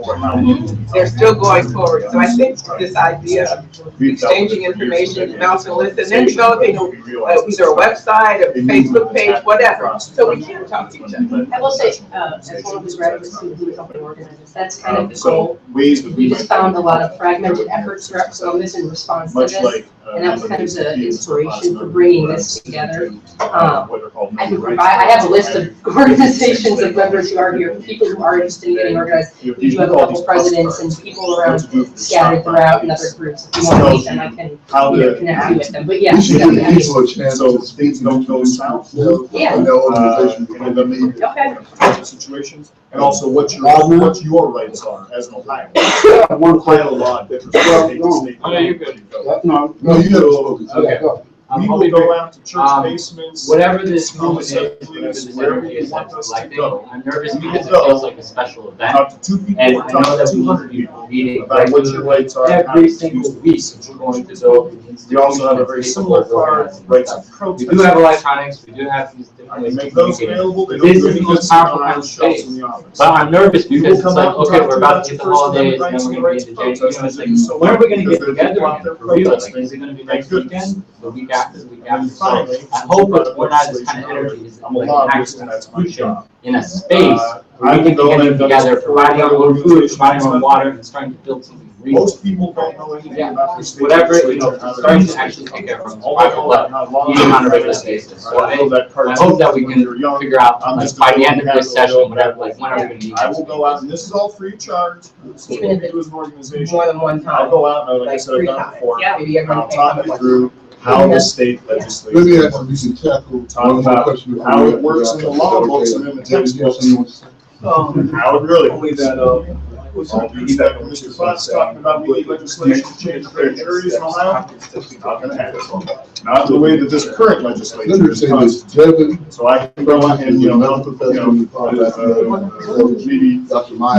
the curtains back and tell you how legislature was supposed to move on. One more question. I was concerned. As of last week, because I attended in active business organizations in regards to community. As of last week, question that bothers me. And I'm gonna word it exactly the way it worded to me. Well, student. That's working on this. Because students are young, and they have, this is what was said, and I don't know, and I'm torn with how it was said, and I haven't responded to you. Traditional civil rights organizations. Become involved has to say, Antiquated? I promise within the next year to show up for 2 events. Archaic, ineffective, and have stood in the way. What is, there's been a movement, and I think this is an opportunity to do Now, with that said, what organization? I didn't, you know, as an older person that has kids, Some type of, I almost like, coalition. when it was said to me, it was like my kid I know we're here saying something to me, and I'm like, basis, but there is a whoa. movement. But I didn't respond immediately. Well, I didn't, but I just said, have a deep breath, and I said, help me to understand. I think that we should get the groups that Because are. I was in Cleveland on the right. Of a collective. I was in Chicago when Stokely Carmichael. I was there. Who's willing to work. I saw the girl, I saw the child in Cleveland, Ohio, that got killed, shot the night. Because we're all over the place. There's I all was there. kinds of groups doing all these. And I knew why the riots and the burnings, why people do what they do. But young man, help me to understand based on my history and what I do, because this is my life, what I do. Help me to understand what you're saying. Involved in different organizations. Yeah. We asked them That's what a perfect organizations segue in were terms of involved what in, I was how we gonna get share those in terms organizations of experience and what together works. to go out. Consciousness raising is essential. We're all seeing what's going on, we're against it, we want to stand, but we've got to raise that consciousness, because what the young person was saying to you is reflecting, they have been socialized into a fragmented worldview of white supremacist culture. It has us thinking, oh, we're going to, well, bring up chattel enslavement, divide and conquer, put the old against the new, the young, the light, the dark, oh, you know. We've got to let that go and see it for what it is and call it for what it is. Not falling into these traps that set for us to keep us from being successful. So consciousness, we've got to shift our consciousness to a consciousness of the beloved community, of liberation for all people. And that's going to take some work. That's not something you can just set back. If we come together as organizations or whatever we come to, that has to be a key part of your endeavor, because all of us have been impacted. We talked about menticide. All of us are menticidal at one level or another because of the social context of pathological. What is it that you do agree on? Let me say this, whether I like you or not, I'm gonna respond to both of them. Your responding to reach this particular goal, to you, I'm not gonna be thinking about it. And this might not be the right thing, I'm just happy to say, but I think there's truth what that young person know that. But I think that, middle class people don't have all the answers. You know, new generations have to create new organizations, you know. So I don't think that we can make excuses for those civil rights organizations that sit around that may not be responding the way we think. I think we have to move on. I think, for example, or we have to adopt logic that allows us to reason both and as opposed to either or. At this juncture, we can't afford, well, they're do without this. No. That's the old dispensation, as we would say. We've got to come, both ends. My grandkids said this, how far you got to come in the 21st century? That too. I just have to point out, like, we're toward addressing that, just as one. We've got solutions. Already about the law, those resources are actually struggle in order to be caught in the streets. You know, talking about the scenario and I'm fortified. This guy wasn't. I'm going to leave here today proud. I'm going to leave here today confident. In some leadership, you know, it's part of the this, the change of things, it's always gonna be the black people. That's what we okay? I leave here, I'm gonna leave here knowing that we have, all us black folks together after I am when spring of 1970, my campus was occupied by the National Guard. We were bringing gas for weeks. We formed a coalition. Now, for some reason, we couldn't resist the war. Black folks did. But they with the white kids and anti-war. We found in the middle of that the women's movement. So I think it does a really good job. And so what I'm saying here is like good foundation that pushes you towards current leadership here at this center. And what I'm seeing here is like open this place up. At this point, this place in time, and I take it that this is the resource we got right here. We see it right now, and then the weeks going forward. We can count on this. And man, that makes me, a soldier in this movie, say, okay, I'm 71, but let me say, I don't think I've been able to say this. I'm going to read these questions. Also, I mean, that like, this is going to come in stocks, right? We might want to identify the important ones. So I do think that next question is, I'm going to do all of this. Let's do the work, but like, what is the role of legislation? The court system, government officials, etc. in our place. Next question. What about money? I.e. boycott, fundraising, bail money. What would people like to see be done? What is the reward? What outcomes are we hoping? What are the necessary steps to reach those outcomes? How do we navigate differences in opinion and goals within coalition? These are big questions that we could not have answered today. We're going to have to come back and keep this saying this and go and keep going. Oftentimes, when we discuss police brutality, there is a focus on the abuses that Black and or Latino men and boys face.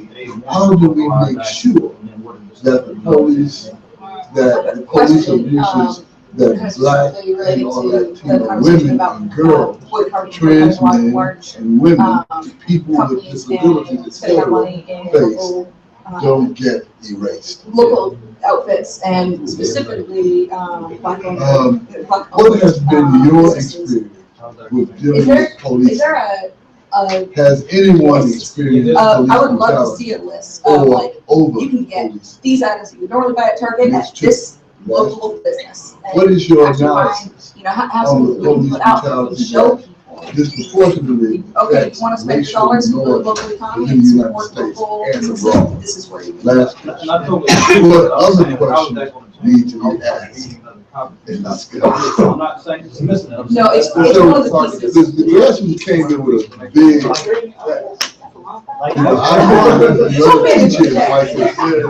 There are talking about purpose and other things that are going on. And this is the longest list of questions I have so far.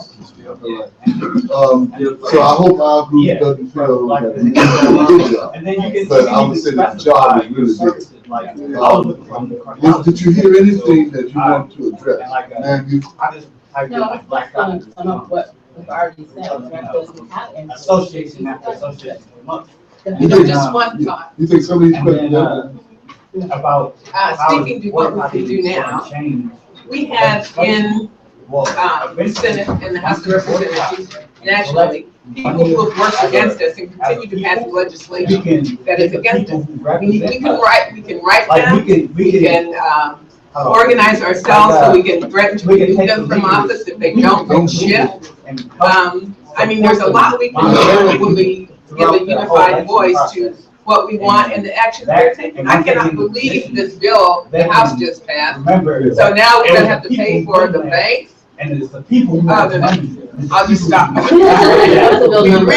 We really need to organize and pack the policymakers and make them change the policy. Election for city council is coming up. Yeah, I've got a quick comment. Challenge we I have. think one thing that we know the Two Black things Panther Party are did very well happening is give the people the services they weren't City getting from the council current elections institutions. are coming So I up. think another question that we can ask in terms of cultivating, The mayor bringing appoints up the people state power, the people director who don't inhabit these spaces, is who are over actually out in fire communities, living the lives and over the living the police police. brutality. So we can't It's kind of what allow the, who they sorry, what was the appoint name of the movement? and put in place Oh, to become the next mayor. No, We you- need to put an agenda Yeah, I mean, just like, to talk about who we yeah, I mean, want these kinds of with our organizations that get people as like the us next to go out mayor. and volunteer. Who for on providing city services council? that parents and children are We have that getting coming up is right one now. interesting They're idea in appointing terms of people, getting people on board with this pushing them down our program. throats. That Telling this is the we're talking person about. that we So want I just wonder that's if gonna that's one of keep these things we everything can the bring some of same the that kinds has of institutional as it's opportunities that been. aren't being given. We need to understand what is going on. I know the challenge we have statewide is difficult, but not impossible. Difficult, but in the city of Columbus, we have the numbers that make an impact immediate. So we have to understand the strategy on what to do. I think what I would like to see Present a is, platform again, to these people, and if they don't want to talk about what we want to hear, they don't get on board. And if they do, yeah, or I they guess need to just come kind of out. like ideology. I think I would like whenever it comes to, I don't know, to have I guess, to have a global historical understanding, right, of the issues, like colonizing policing, right? So a global historical understanding with like the localized focus, right? And I think what the gentleman mentioned about Columbus being number 2 for Canada, like I think that I think we need to focus on what's happening here, right? And have so because if we do that, then we'll build up the structures and the strategizing and the skills and the movement and the resources so that we can tap into the right? But like really knowing what's going on in the moment and putting pressure on folks here, right? Like that 10-point plan, right? Like I never heard about that. I want to know what that is. Where do I need to go? Who do I need to talk to? Right? And so having knowing that there's stuff in Chicago and New York and globally, that there's a global, right? But then focusing on what Columbus is doing, so that we can be a part of it. Thank you. Anyone wants to say anything, wrap it up? We'll wait for the Roger.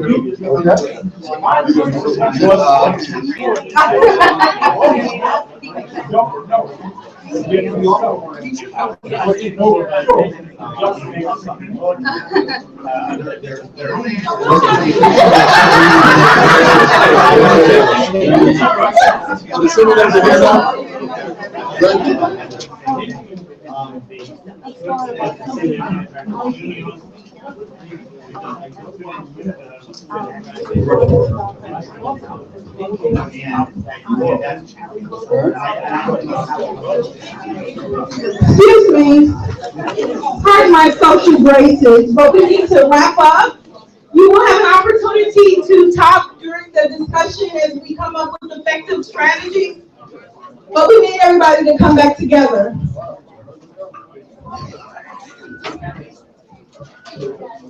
Sure.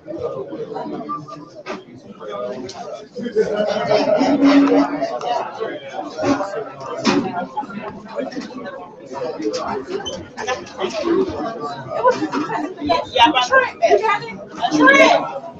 Trent, can you bring the tape? Trent, can you bring the tape to the front?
Well, what I would say is, like when I was in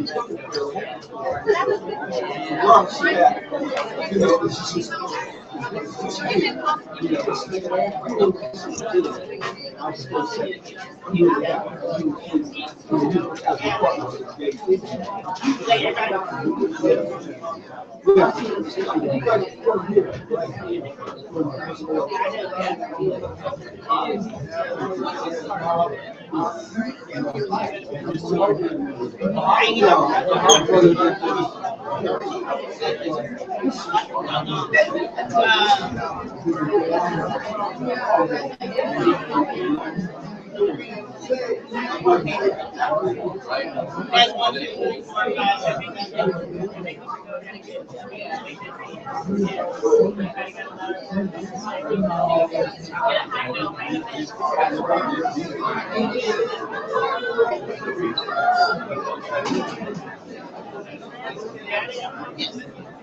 Please start taking your seat.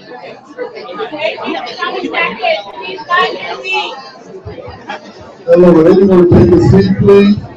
Let's get back in our seat, please. Those that are standing, please find a seat.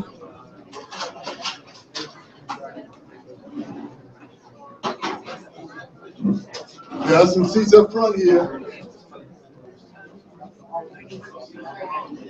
Those who are standing, please try to find a seat.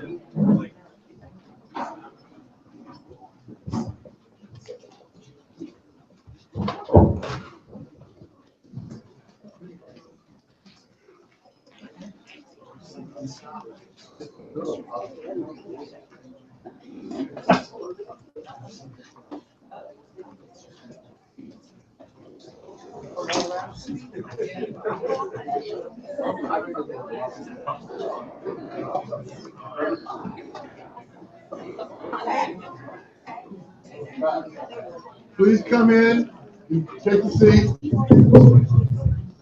Okay, as we reconvene here, there are plenty of chairs up front for those of you who want to sit. You don't have to stand, you really don't. As you move to your seats, I just want to make a quick comment about a very popular movement, the Civil Rights and Black Power movement. And people write about this. You've probably seen many, many videos about it. You know, what Martin Luther King did, and Rosa Parks, and Huey Newton, and Bobby Seale, and Angela Davis, and all of these people that we elevate as members of the movement.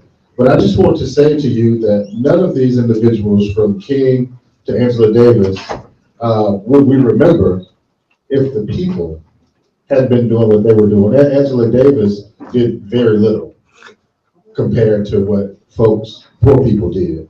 Huey Newton did very little compared to what the majority of the people who joined the the party did. He never served a single breakfast. Newton and Seal never, gave a single class to young kids. It was the people that did that. You've heard of Rosa Parks and Fannie Lou Hamer, but there were thousands of people whose names you haven't heard of that make this movement resonate in your mind today. Those are the people you remember. But the reason those movements were successful is because people like you whose names we won't remember. And so please keep that in mind as we move forward, that we're not looking to be famous. And in fact, the less famous you are, the more effective you will be. So please keep that in mind as we continue to organize around these issues that are so important to us. There are still chairs up here. No one really has to stand. There are enough seats.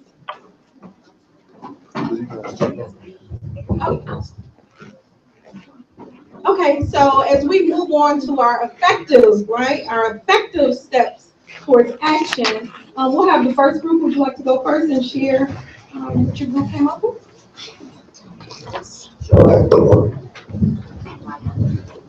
I'm going to model the brevity of how to present this so that we're not here all night.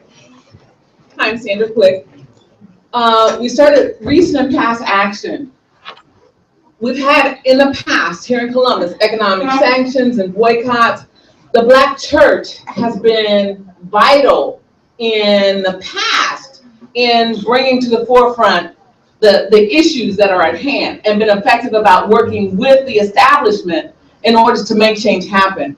Student organizations that have gone along, including, of course, Ohio State University. Then one of the financially economic impacts that we can make. And one of them is reaching out to the legal community and partnering with them on how can they help and be ready and educate on what we can do and what we should not do in a situation, so we don't get ourselves in trouble. Developing an economic manifesto, networking about what's going on, and continuing to have these kind of community conversations. Then there's some next steps. A team of network assistants. Again, this communication, signing up out there for emails and then getting the follow-ups from here. That's vital to keeping the movement going. Locating geographic areas in the Black community because we are dispersed here in Columbus. But that doesn't mean we are not community. So recognizing that, but saying this is a way that we can all come together. This is a place, whether it's here, the Lincoln Theater, the neighborhood house, where can we come together? And then engaging the city government. City government is here, and they are here to work with us. You gotta reach out. You do have to work with folks. You can't say, I don't want anything to say with you. When you cut off communication, then nothing happens. So working with the community. Outcomes, what do we want? Looking at a civilian review board, law enforcement and public change, a grand jury process, and Black community providing narrative. People being able to tell their story. What happened, what impact does it happen, and what happens next? So that point of narrative, my group talked about the use of social media to change the narrative, the use of hashtags.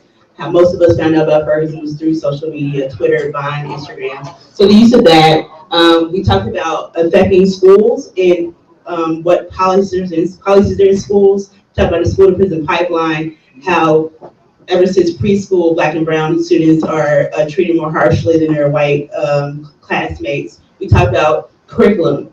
So I know in North Carolina they're trying to say that slavery was, slaveholders weren't racist and slavery was a good system. So you have to change school policy, start with the local school boards, local politics, legislation. We talked about money and boycotts. Another thing I brought up was fundraising. With civil disobedience, people are arrested, getting bail money together, other fundraising aspects, like what to do with the money we're not using in these stores and stuff. Coalition building. We talked about how do we build coalitions within different communities, organizations, and we have differences in opinions.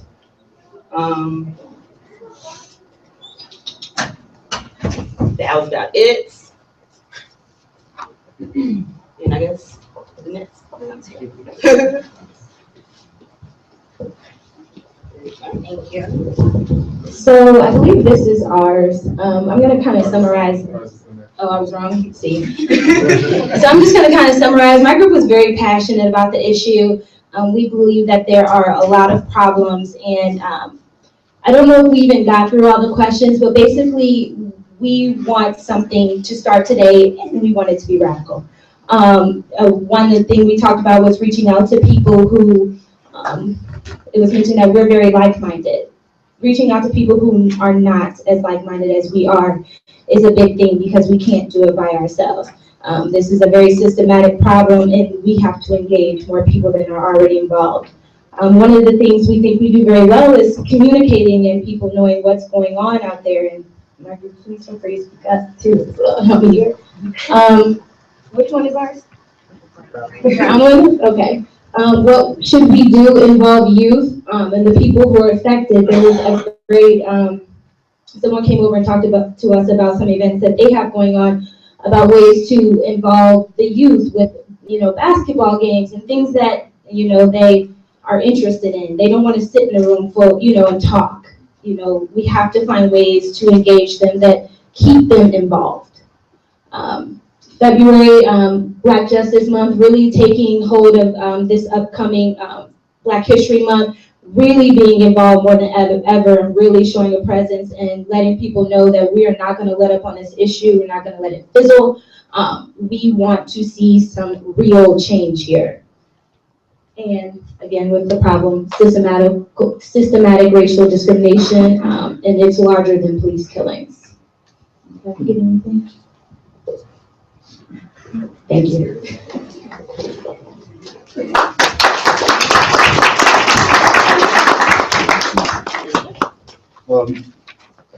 Our group didn't tackle a lot of the questions. We thought these were big questions, and people were very passionate about the questions.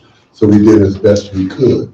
But one of the things that was discussed concerning the question of what has been done in recent and not so recent past is we talked about an action that took place on November 1st, where people marched from Livingston to the police headquarters to deliver 10 demands.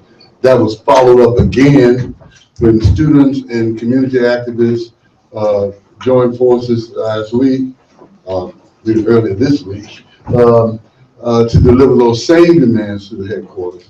But we also talked about the most effective way to make sure that those demands are taken seriously is that we have to keep going to the headquarters. We can't do it in November and then do it again in January.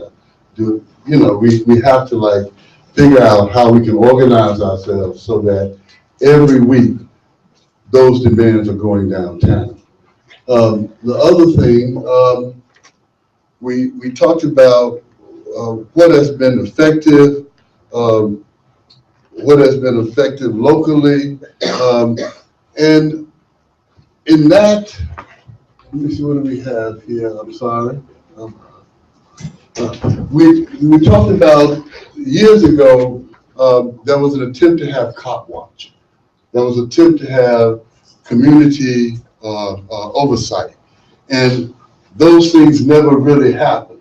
And I think people gave up, and we need to put that back on, cop watch, and demanding community oversight of the police needs to be on the table again, and we need to be vigilant about it. Suits need to be filed against the Columbus Police Department.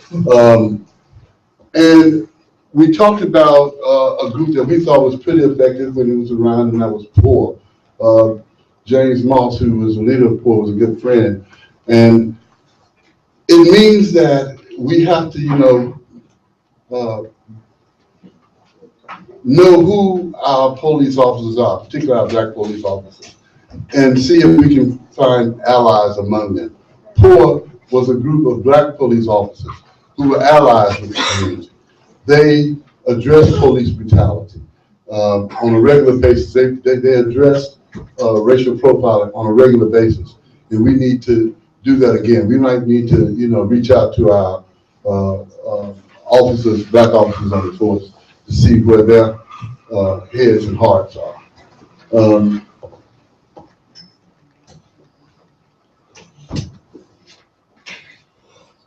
We talked about needing to address police brutality as a part of a system. It is not simply enough to do what I just said, to identify policemen who can be friends, or to demand that police have certain kinds of training, address their implied biases and what have you. But these policemen are operating within certain policies, and we need to attack those structures that create these policies. As Dr. Austin said, they're not doing anything wrong. They're doing exactly what they are expected to do by the people who supervise them, who work for them. So we need to deal with those structures.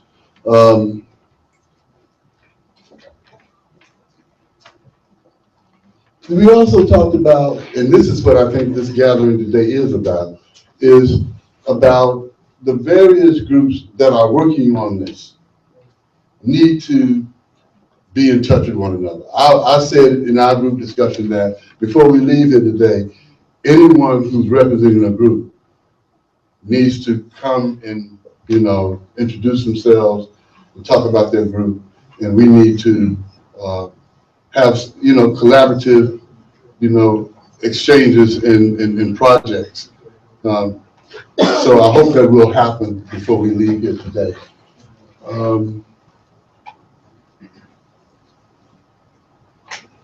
We need regular meetings. That was another thing that came up. And someone talked about dealing with people who are not of our mindset. We are here. We are of like mind.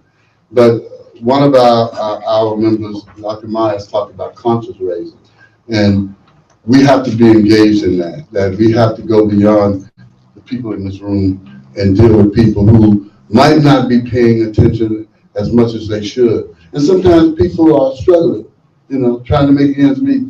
That's why they're not paying attention. But we still have to try to get their attention. So there has to be conscience raising efforts on our part.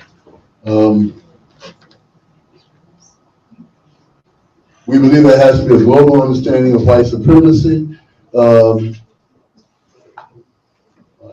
was a suggestion that we need to make our legislators accountable. We need to be writing to them. We need to be in their face, So I think that was it for us. Thank you. Back in the day, we used to call them teach-ins. Yes. That's what you were talking about. Conscious raising, teach-ins, yes. Give us the vocabulary now. Next group. The group that's in green. Peace, everybody. All right, so we are the green section to the left. A few things that we talked about. Let's see here. Get closer. One of the things we talked about was coalition building. One of the issues that we talked about that was ineffective was communication, though it has been better. As Dr. Newsom said, there are a lot of organizations out there. And what does solidarity and coalition really look like? How do you truly be an ally? So those are some of the things we talked about, but specifically for the coalition building, how can we continue to build this power? And we talked about the coalition building has been organic. We're here organically, right? But if there's some structure around our organizations, how can we continue to move forward? Since we're talking about power to the people, we need the people to be involved to have this power. One of the things we talked about was boycotting. We live in a capitalist society, so how do we dig into the pockets? If we also talk about targeting people, politicians that are not living up to the standards of what we got them into positions to be in the first place. So to do that, we talked about how to boycott, maybe target a certain politician. Where are they getting their funding from? How are they getting funded to run their campaign? Well, we need to start boycotting their funding sources. We talked about an independent review board, which is also in progress. We talked about developing a Black agenda, specifically for politics. A lot of times, it's the lesser of two evils we have to vote for. But we need to start building the leaders in our community to get them to be politicians, to vote, so we can vote for them. Start grooming our own people so we can put them into actual positions of power. So there's some more important stuff we talked about. We talked about some things we've seen across the nation with stopping traffic, mock trials. We've seen that in Atlanta, Detroit, not Detroit, Chicago. We've seen that in multiple spaces. Some things that were effective, we talked about rallies, more direct action. Though they're good for awareness, we need to continue to move forward. But a lot of things we really talked about was the political piece, how we can put pressure, continue to have pressure. We had a rally on Monday.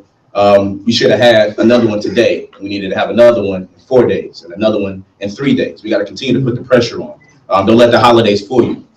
And also being more bold in our actions. Oftentimes we get caught up in the tradition.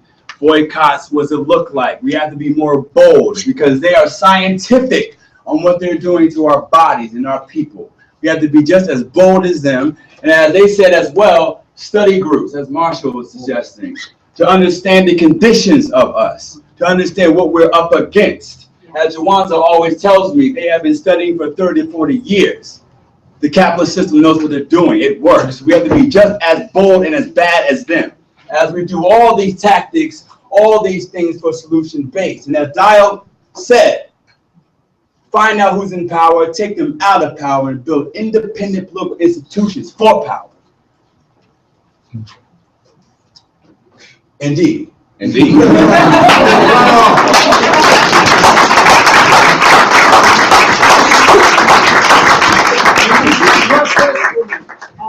Has the president of the university come out and condemned this?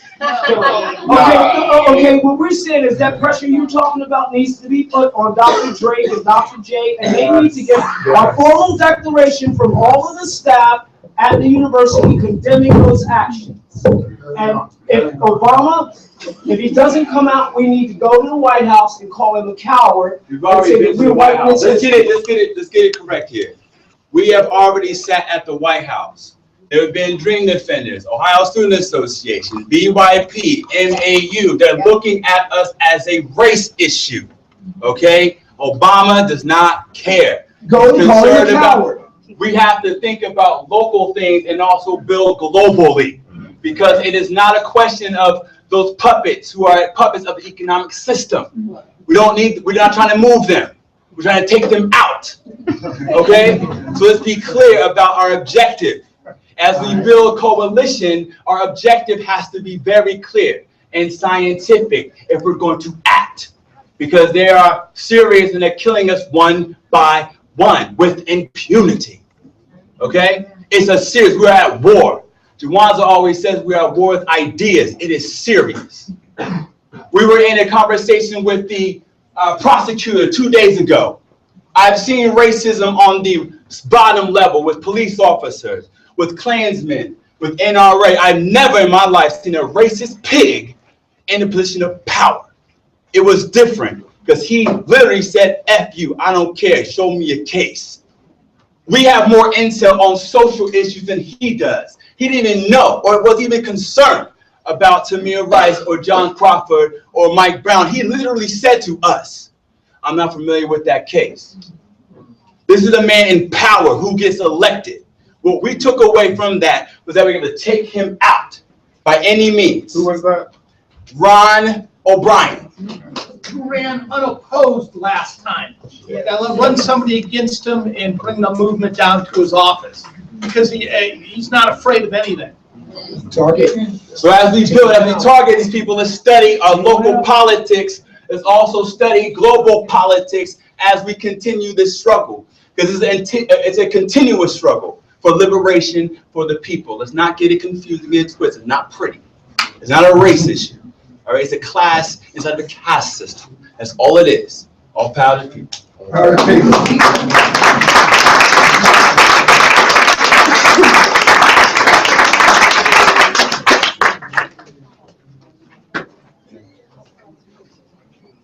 It was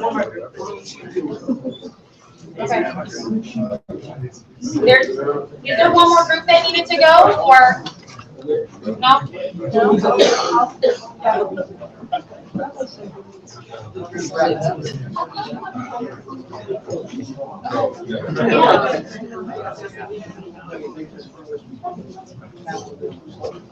I don't think so.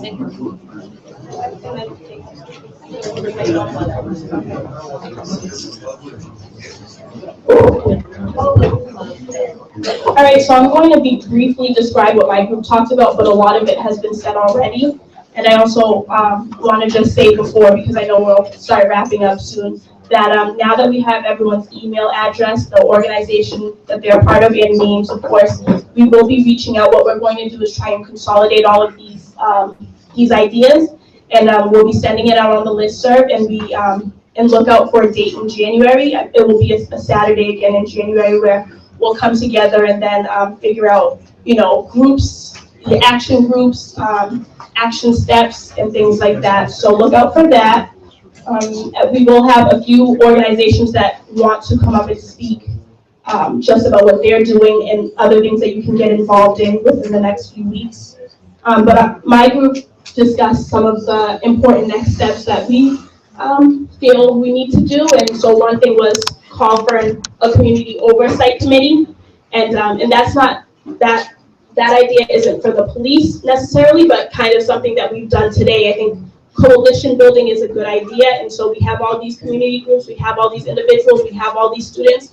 And we all really do need to come together, meet, monthly, weekly, whatever it is, so that we're letting people know that we're serious about this and this isn't something that's going away. We talked about economic boycotting. We talked about economic restructuring, because the system does need to be restructured even. We talked about bringing the police into conversations, because that is important too. I've had a couple people ask me if we even communicated with the police, and I'll say that we didn't think to do so, but that was suggested, and I think that's a very important idea. And then again, being visible, marching, but also having conversations, and not conversations just in this room, but bring people into the conversation. Because obviously we're here because we know something's wrong, we know something needs to be done about it, but not everyone does. I mean, I don't know how they could not know, but people don't know, so that's something that we feel needs to be done. We talked about the restructuring of the government itself. We talked about a state review board, and that has to do with the police officers. We need someone checking on them.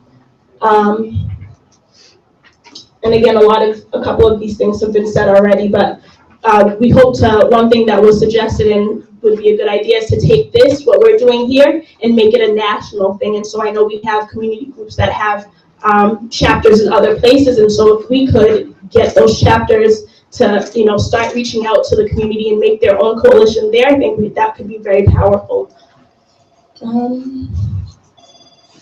And we talked about moving student groups in general into a network, and so we should be reaching out to, we reached out to different OSU universities, satellite universities, but we could also be working on connecting just a bunch of different student organizations. So that's really the gist of what we talked about in our group. And like I said, look out on the list, look out for the listserv. We'll be communicating that way.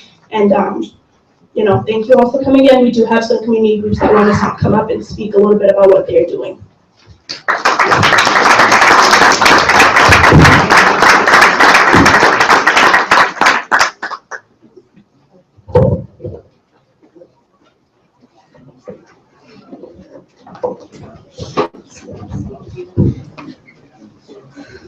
Hello, everybody. I'm Timothy Singh-Ratzenboom. I'm Rashida Davison. Ashley Braxton.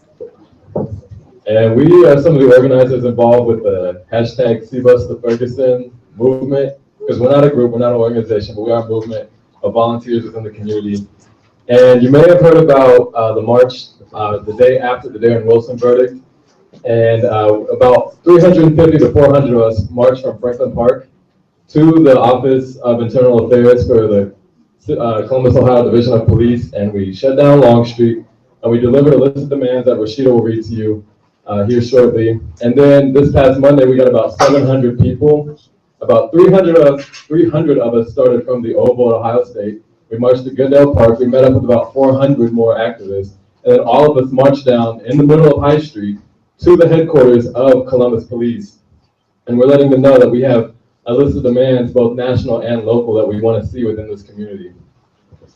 Yeah, so I'm gonna read the demands real quick. I actually handed them out. It should be circulating through the roads right now. So the demands that we had, aside from the official statements of condemnation of the decision not to indict Darren Wilson and Daniel Penatelio, we also have as demands an independent and diverse civilian review board, so it needs to be representative of the Columbus population. We demanded required shooter bias trainings. So if officers are tested and it's shown that they're more likely to see harmless objects with Black youth as being weapons, they do not need to be a part of the police force. Demilitarization of the Columbus Police Department, and also community-based police management. So this is pretty much to say that officers should only be patrolling areas that they actually live in. So they need to be familiar with the community. Yeah, so we have a few plans coming up after the march Monday. It was the second march and numbering in the hundreds. So we feel at this point that CPD is ready to take us seriously. And they've actually reached out to me and Rashida and a few other organizers for meetings. But we've seen the civil rights movement, and we know that there was the Big Six, and it was an elite group of all men who got to meet alone with President Kennedy and President Johnson. We don't want that. We want a meeting out in the open where we have a few negotiators on a stage, either at the King Lincoln Theater or at the Hale Center at Ohio State, wherever the community has access to. And then community members will be able to fill the seats and not just watch and listen, but also participate and critique either the police or us if we're not fighting well enough for the community on stage. So we definitely want full transparency. We don't want no secret meetings. We don't want to be wined and dined and by powerful people. We want the whole community watching, because this isn't about policies given to us by the police or the politicians, because we want legislators and city council at this meeting too. This isn't about them giving us anything. This is about restructuring the dynamic of power in our city. And we want the whole community out there. So keep that in mind. And we have a few other interesting creative ideas coming up. Just for anyone whose schedule may not permit them to attend any of these events, which we will do our best to keep everyone posted on, there are definitely things that everyone can do in their everyday life, and I'm sure that people address this in our breakout groups, but really one thing that, well, I personally thought of was just attacking on all fronts simultaneously, because we have a wealth of resources in this room right now, and we can start this today, we can start this when we go back to work, back to school, back to wherever it is that we are. And we can work with whoever we have connections with to bring this to people's attention and to try to figure out a solution and basically to just bring everyone together, because as someone said earlier, we do need to put our differences aside, because this is a problem that involves everyone. It permeates absolutely every aspect of life in America and probably really across the world. So yeah, just do your part.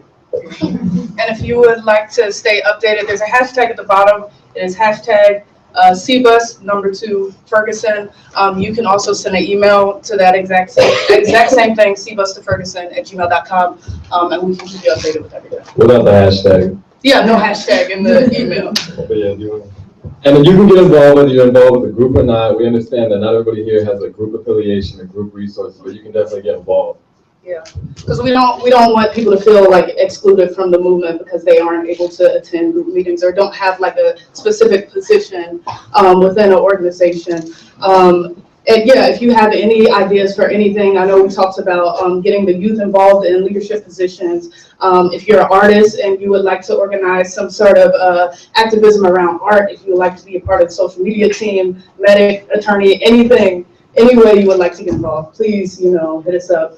We're not all-knowing, all-powerful, anything like that. We really want this to be community-based. What's the name of your organization again? We're not organization-based. We're just at that email. Yeah,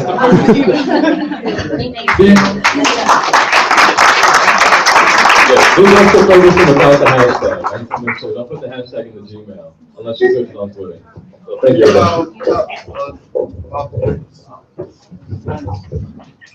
I appreciate being here, and congratulations to the people who organized this. If in any of the movements I belong to, we have this many people in the room with this type of spirit, we control the city right now, and it'd be a far more democratic and a less racist place. I'm making a pitch. I edit the Free Press. I've been involved in some things here historically. 1992, maybe some of you know, we actually fought hand-to-hand combat to get a chance to talk to George Bush after the beating of Rodney King. I've never seen so many police cars in the city history.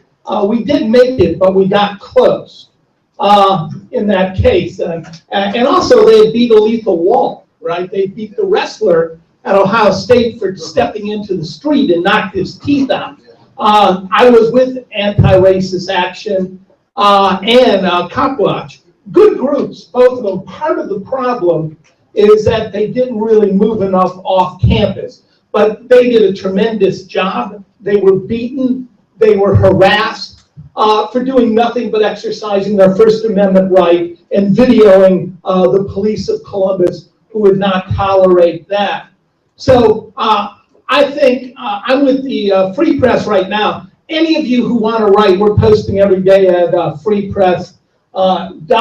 I wrote the article there on the FBI stats showing that we're number 2. We've got a police force that is out of control, that's withholding records. The NAACP met for 2 years with them. They refused to give over the data on the shootings. I think the target, I was in those meetings. They refused to give it over. They say if we don't keep it as a record, we don't have to give it over. I say we show up at Internal Affairs, which is right down the street soon, and ask them. We have a right under 149.43 ORC to get the records to show up during business hours. If this many people showed up, we would get those records and you would find that people there have been shot repeatedly, and the witnesses are saying they weren't armed.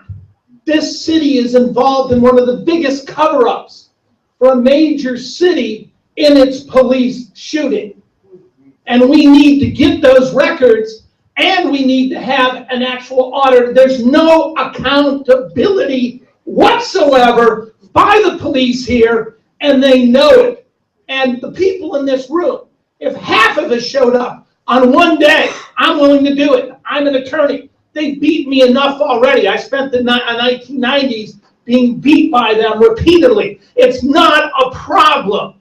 I'm willing to go down there. I'm willing to sue them. I'm willing to write about them. And I would be proud to be part of your movement. I'm happy as hell that, it's not a small group of people waiting to go and get beat again. I'm looking out, and you are the people that are going to change the very face of this city. And I congratulate you.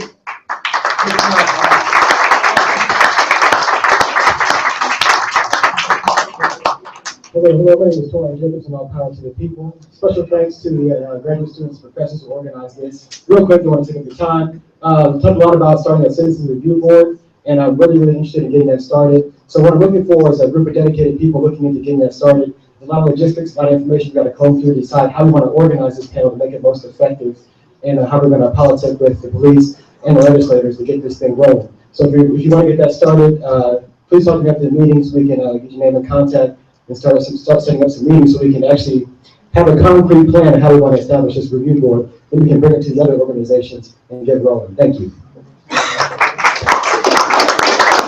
Hi, I'll be brief. I'm Kaylee Swenson. I am a grad student at OSU. I organize with the International Socialist Organization. We're both on campus and off. We're a small group, so we're doing what we can to throw our support behind all these actions. But one way we're also trying to help out is our organization has developed a relationship with CC McDonald, who's a trans Black woman who defended herself and her friends against a hate crime in Milwaukee a couple years ago, and she ended up taking a 41-month plea bargain for self-defense. And so she's been speaking around the country and highlighting everything that's wrong with the criminal injustice system. We're going to bring her here to Columbus to speak January 29th at OSU at the Law School, 7 p.m. If you would like more information about that, come talk to me. I'll get your email if you want to help organize that. She needs help with legal fees, so we're also trying to raise quite a bit of money to pay her for coming here to speak. So if you'd like to learn more about that and help out, thank you very much. Thanks, organizers. All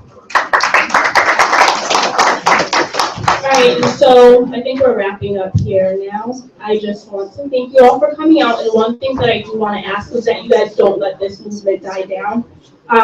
Please make sure that you come out for the next one. And if you can't make it, send 2 people in your place or something. We really don't want this. As Leah says, I don't think she's in the room right now, but She's right here. oh, well, as Leah says over there, we're in a moment right now. You know, it's up to us to keep that moment in this movement alive. And so make sure that you come out again, please. And we just want to remind or let all of you know that there is going to be a dying on the Oval. It starts at 5. The dying will be at 5:30. The Ohio State, yes, today. The Ohio State Oval. And then we have one more announcement. And then that's it. So thank you all for coming out again. I'm on there. For those who are concerned about mass incarceration of our people, the OOC, which is Ohio Organized Collaborative, is having a lobby day, January 22nd. If you want any information, please contact me or come see me later. That's January 22nd. And I think we'll be at the, what's that church on Broad and High, that church on the corner of the Steakhouse. All right, just hit me up. Something else too, all these organizations that have all these events going on, if you guys email that, when we send out our email is vbaosu@gmail.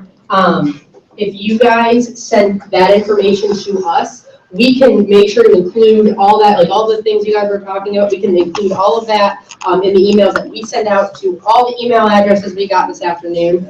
So that way everybody's aware of all these different things going on. Because one of the things we definitely came into that came up in discussion was people are doing different things, you know, whether it's economic or political or social, right? And we want to make sure we can bring all that together and make as many people aware about all the different actions that are being taken place, right?